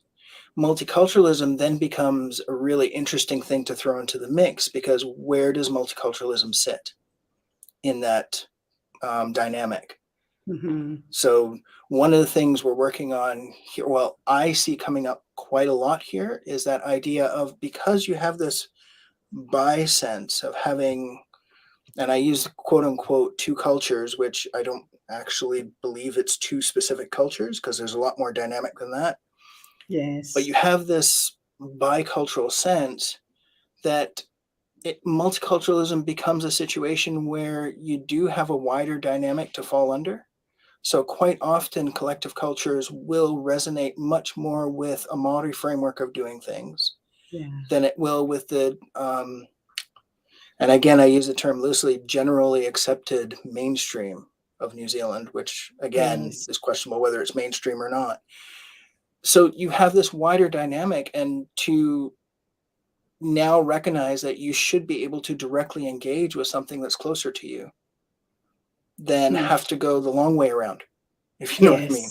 So multiculturalism becomes a really interesting point, and it's a weakness and also a strength, because we didn't have that in Canada. We didn't have, when I was growing up, we didn't have a connection with the Indigenous population where we could go, hey, wait a second, they do things more like us, and start to connect that way, because for me, I didn't have access.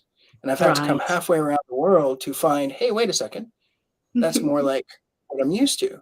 And the Caribbean has that mixed bag of everything, where a lot of that Indigenous culture did come through, even though it's colonized, and even though a lot of the colonization is still said.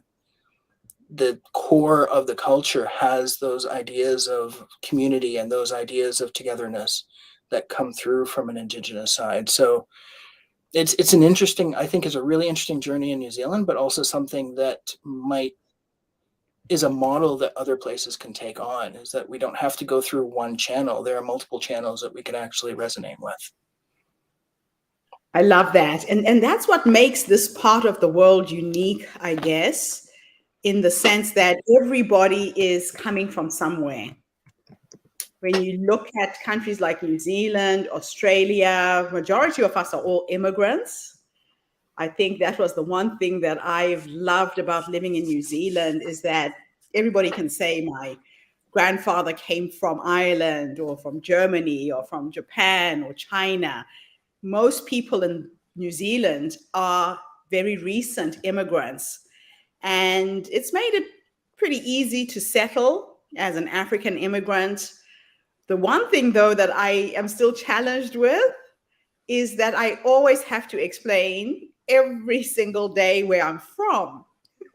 So I guess because of the chocolate brown skin, I've lived in New Zealand for 21 years and I feel I'm a Kiwi, but I get asked that question every single day. How have you found living in New Zealand so far?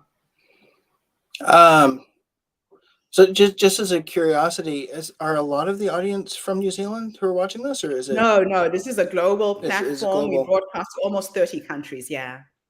Cool. I just asked that to get a context of how many people understand what's happening here versus not. So yes, understanding that, I'll answer in this way. I compare it to how I grew up in Canada and New Zealand, and I often say quite openly that New Zealand is the context that I grew up in Canada, and Canada is no longer that. Canada has moved on. Things aren't solved, most definitely. But when I look at the news in Canada and I see what's happening in Canada, somebody who looks like me or you are quite commonly accepted as a Canadian without question.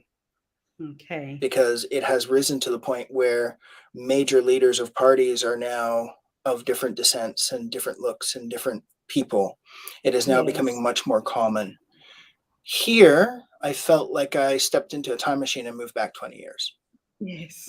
Where it is diverse. There's incredible diversity in New Zealand, but it hasn't reached that tipping point where it's widely accepted that there is diversity in New Zealand. So it is still in the back of everybody's mind considered a mainstream, and I'll use the term white in this case because that's probably the best way to describe it, a mainstream white country. With, unfortunately, Maori being considered a minority, even though there is a justice element that they are supposed to be partners in this and side by side with everybody. So you get this sense of, well, if you don't look like somebody who's normally from here, then you must be from somewhere else. And I know people who are third generation in New Zealand coming from different cultures, be it Indian, one specific person I'm thinking who's of Indian descent, third generation in New Zealand, and still gets asked the question to this day. I mean, the accent's the same. And that's what I went through in Canada. That people will start digging. And when you say, oh, I was born in Canada. No, but where are you from? Where are your parents from? It's why do you look different is what the actual question is. But the question doesn't come out of your mouth. So that's the situation I'm in now. And to the point where some people will be surprised that my accent is so clear. And very sweet people who are very well-meaning, not realizing what they're actually saying because they have absolutely no experience. And then there's the isolation factor of New Zealand, the fact that it is more isolated than other parts of the world. So the travel aspect is different as well. So you do get populations of people who really, they went overseas when they were young and have never traveled since. So there are various other, it's an interesting dynamic. Man, well, I guess New Zealand will catch up with time. Well, they'll have to. I know that I know that you've been working extensively with the youth in New Zealand. Tell me why and tell us about the Global Ambassador project that you've initiated. So Global Ambassadors, when you say widely, I'm kind of entering the game with this, but I believe in a slightly different way because quite often we see youth programs as something that is benefiting youth only. So we are going to impart upon them our ideas and our training and get them ready to be leaders in the future. and this is coming from other projects that I've done in, like I said, in Korea, as well as in the Caribbean, when I was doing environmental work in the Caribbean and getting different students from all over the world to come down on a boat and go sailing around and do different research. You get that Yeah. crucible of understanding when everybody has to live and work together from different cultures and different places. So the Yes. idea of this is really to acknowledge that not only do we need to prepare them, but we also need their help and their advice and their input and their actual engagement is incredibly important because they see things in the way that we don't. And on Yeah. top of that, at this stage in the game, things change so quickly that it used to be that if you're an older person, you have been there, you've done that, you've learned that, and now you can impart Yes. that to the next generation. Now, Yeah. if you're an older person, yes, you have that wisdom, but you don't have the knowledge anymore because the things that they understand, you can't absorb everything. So we actually now have to start working together where the young people are going to be fueling a lot of the knowledge that we don't have. And then we, as older people, have to start imparting that wisdom to them that they haven't had Yeah. time to actually create yet. So if I was to say what Global Ambassadors is, it's very much that kind of paradigm where it's a sharing, multi-generational sharing, it's a multicultural sharing, it's a diversity sharing of everybody wanting to go somewhere and being able to access the people and the discussions and understanding to be able to get there together. And I've noticed that you have deliberately picked young people from different nationalities as well. It's not just one specific country, correct? Nope. Well, when you say deliberately, it's really interesting because those are the people that ran for the opportunity as well. All right. So that was very Because organic. this is the first year. This is the first year. This is a pilot. But what we did is we really opened it up. And instead of, because a lot of these programs will target just quote unquote ethnic young people or Yes. international young people, whereas we said there's no way that we can actually come to this goal if we didn't all work together. So we wanted as diverse a group as possible to really represent what our local area really looks like. Yeah. And to have all those elements in there. So we're not there yet because, to be honest, we don't have, we have a lot of mixed and a lot of that situation going on. We don't have what we would call Pakeha or white New Zealanders are not Yeah. in the mix yet. So that's the next step. Maori is the next step. Pacific Islanders is the next step. But this group really does reach out to an incredible dynamic of what New Zealand looks like at this point. Yes. And that was partly by design of opening the whole thing up, but a very organic who was really interested in the opportunity. So the young people who stepped up, that wasn't strategically planned. They were just there and ready to be a part of it. They're there and ready and amazing. I'm Oh. learning constantly every day from these guys. I mean, to give you an idea, the first day, normally you'd do those team building and you'd lead them to start to interact with each other. I actually didn't need to. They started networking and doing it on their own. Oh, wow. And started to work together on their own. So it's a constant adjustment on your part to hold yourself back from doing these very structured programs which change what they are already able to do.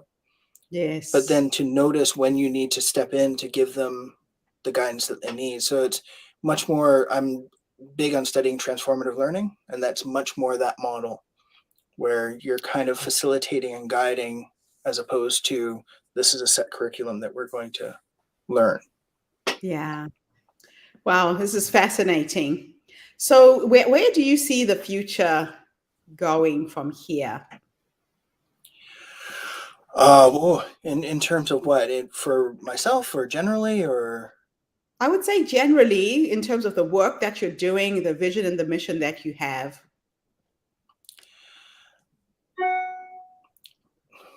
Big question.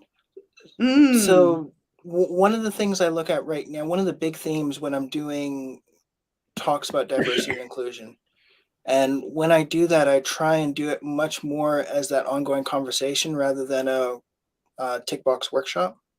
Yes. It's not teach somebody, okay, this is what you need to know to be more diverse and inclusive, go forth.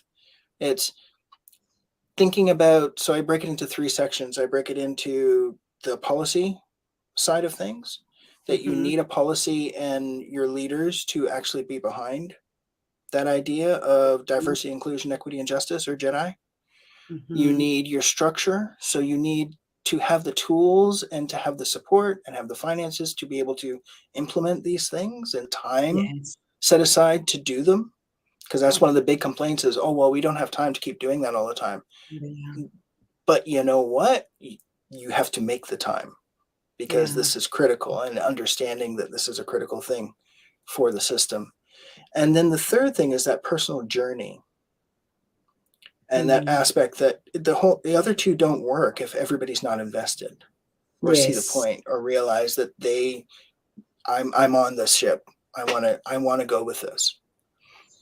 So working on those 3 things, I think where the future lies is starting to, if we can get a couple of organizations, even a few, to embrace those 3 things in a holistic way and start that journey, they will become the flagships for everybody else to look at.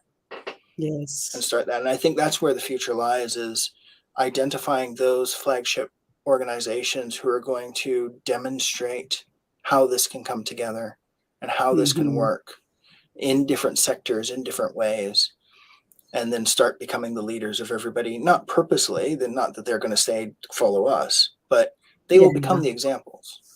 Yeah. It's an exciting space you're working in, because, you know, when you look at the world, where the world is right now, there's no way we can run away from what's coming. The world is going to turn into one big melting pot. And the sooner people, you know, come on board and start to realize the importance of diversity as well, you can get left behind.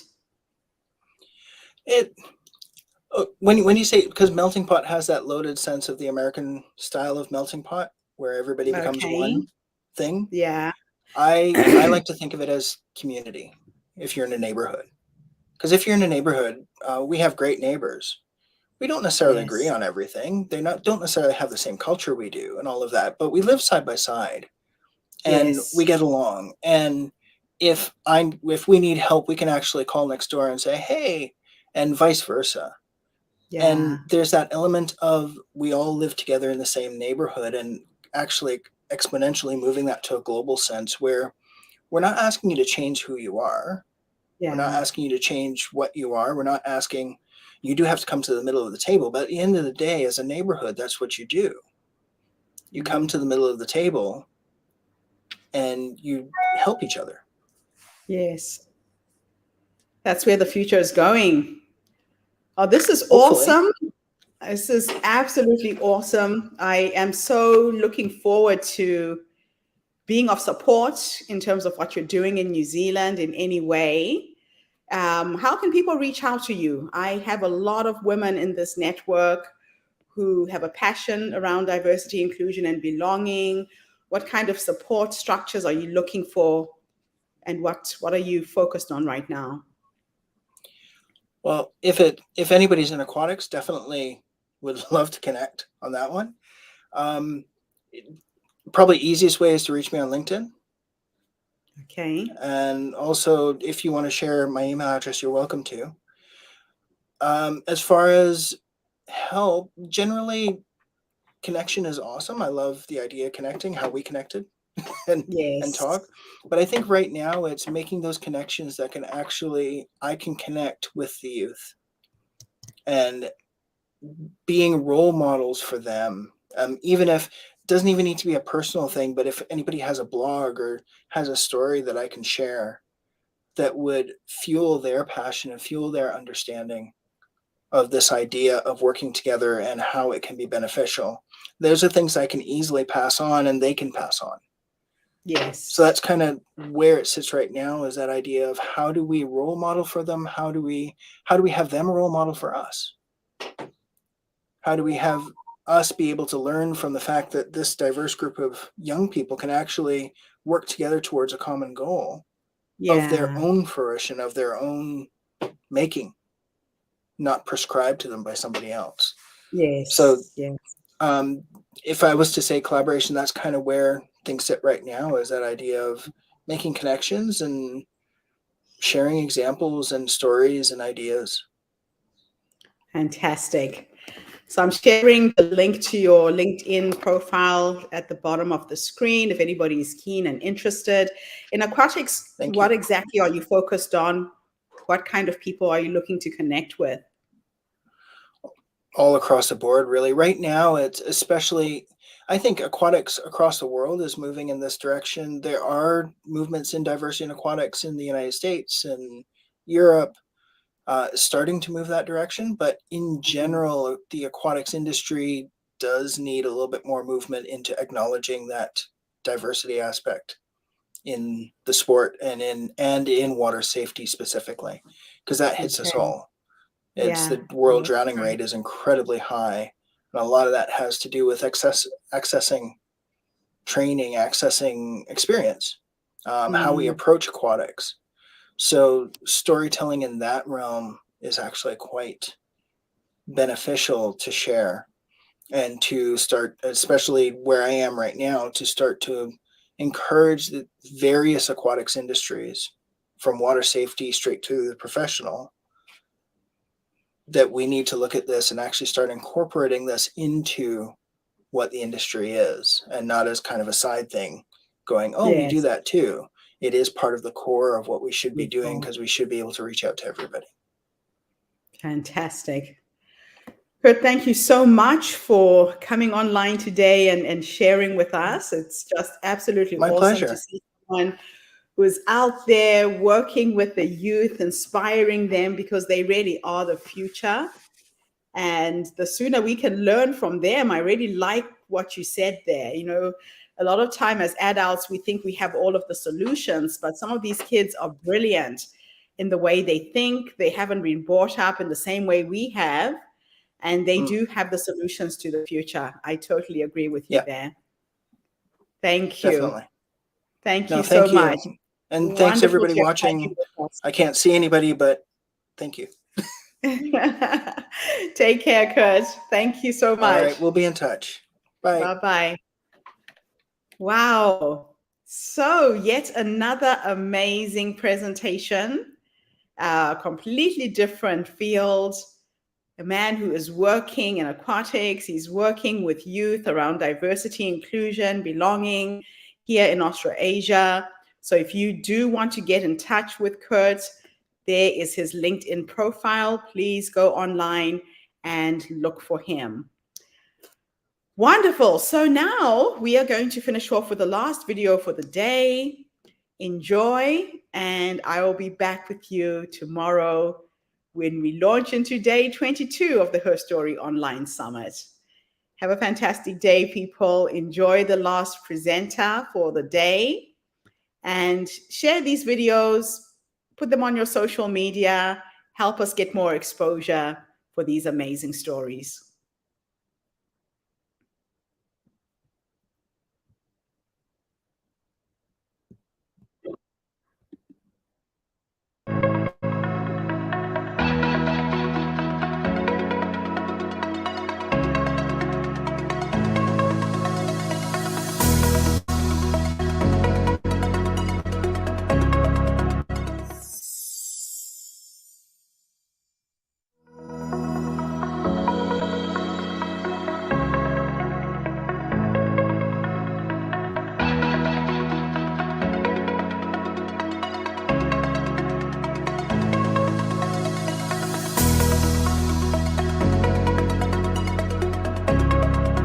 Oh, thank you, Gertrude, for having me on here. I'm very excited to be here. So please just tell everybody who you are, how old you are, where you're based, and what is your story. Okay, I am 56 years old, and I live in Wheeling, West Virginia.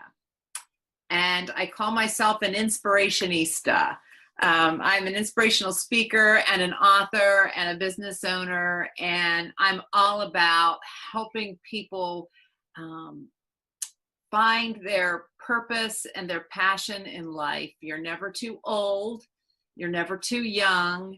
We all have work to do. We have this assignment, and it's our job to find our gifts, develop our gifts, and then give our gifts, because they're not gifts if they're not given, right?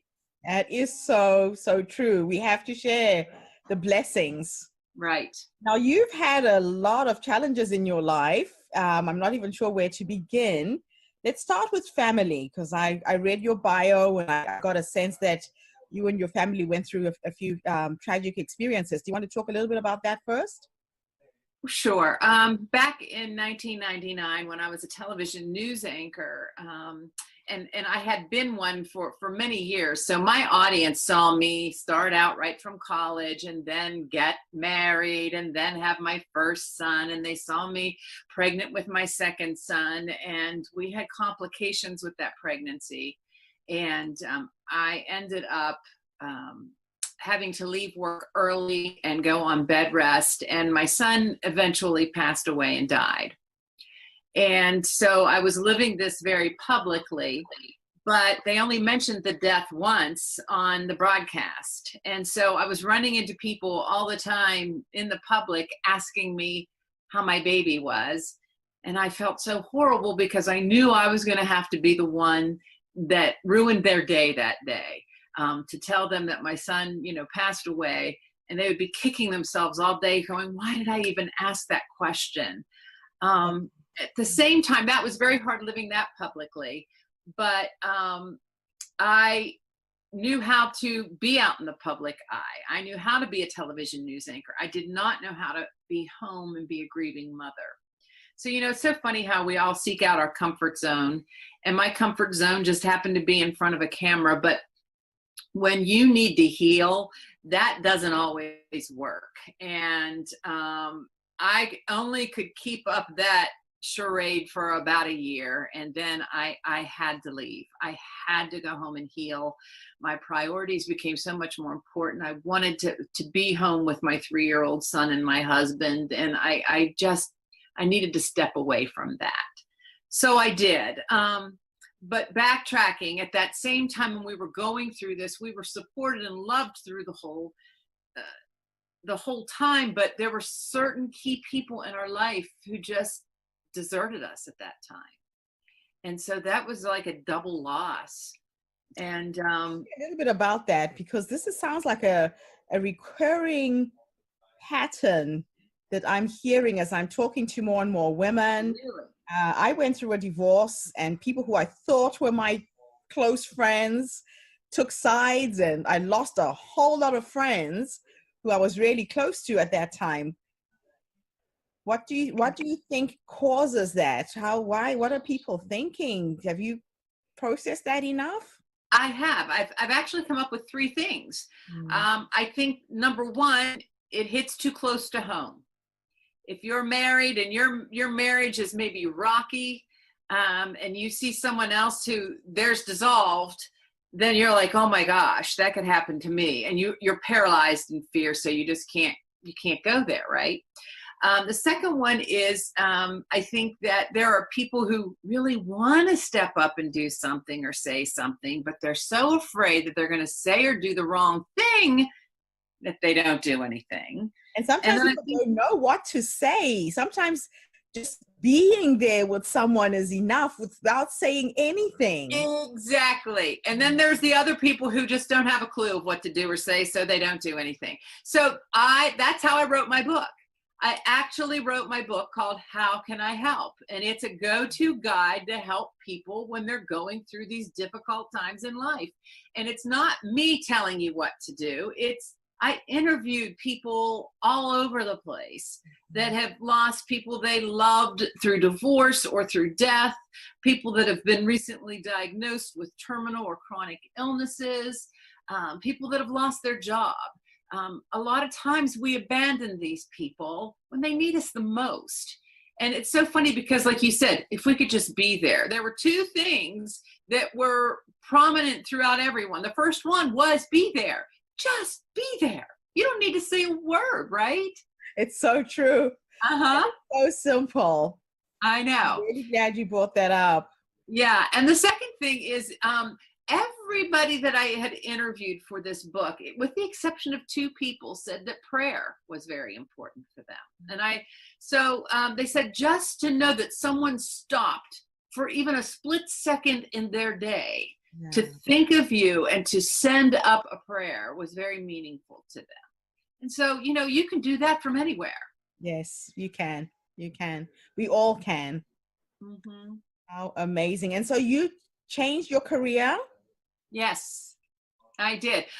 The book came out in late 2016. And I decided to step away from my broadcasting career so that I could spend more time spreading this mission and this message. Because you know what? We cannot let fear hold us back in life. That's how I lived my life for the first 54 years of my life, letting fear be the dictator. And what I have realized is the more it scares you, the more you must do it. The more you must do it. That's your leap into growth. I read a quote the other day that said, everything you want is on the other side of fear. Mm-hmm. And what's interesting is that you are somebody who has lived in front of a camera in the public eye most of your life.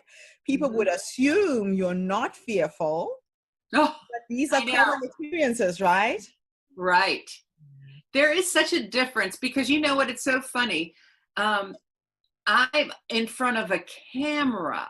I am not in front of people. And I think that our culture is a lot more comfortable being behind a camera or a keyboard instead of interacting. And this is what's so important. We need to step out in love. We need to do that. We need to know how to be with each other, how to support one another. I mean, words are nice and typing on a keyboard, but that's high tech. We need high touch.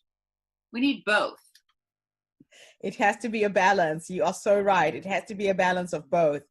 So give me 3 nuggets of wisdom that you would give somebody else who is going through a crisis like you went through. What are 3 things that you would advise them? Give yourself the permission. I had to have the permission of a psychologist to tell me it was okay for me to go home and heal. First of all, give yourself, write your own permission slip. That's the first thing. You know what you need. Your soul knows what it's calling to do. The second thing I would say is the more it scares you, the more you must do it. And especially if your heart is calling you to do it. I would say that's definitely it. And the third thing is if you step out in love, genuine love, you can't go wrong. You can have difficult conversations with people. You can meet people head on if you step out in love. We might not disagree, but I love you. And I just want you to know that, and that's not going to change. So those are the 3 keys that I would say. Fantastic. Thank you so much for doing this interview and sharing with us. My pleasure. Really special that I'm getting to connect and engage with women from all over the world with this podcast series. And I'm really hoping that it not only empowers our listeners and the people who are participating in this will also stay connected, as well as a global community of women who are inspiring each other at this new age that we're in. Oh, so yes. Where can people get your book? They can go to sherrydunlevy.com and get it, or they can go to amazon.com. It's SHERRIEDUNLEVY, or amazon.com. It's called How Can I Help? And I'll also put the link to your website with the podcast as well, so people know where to click and get your book. But thank you so much. Thank you so much, Sherry. Take care.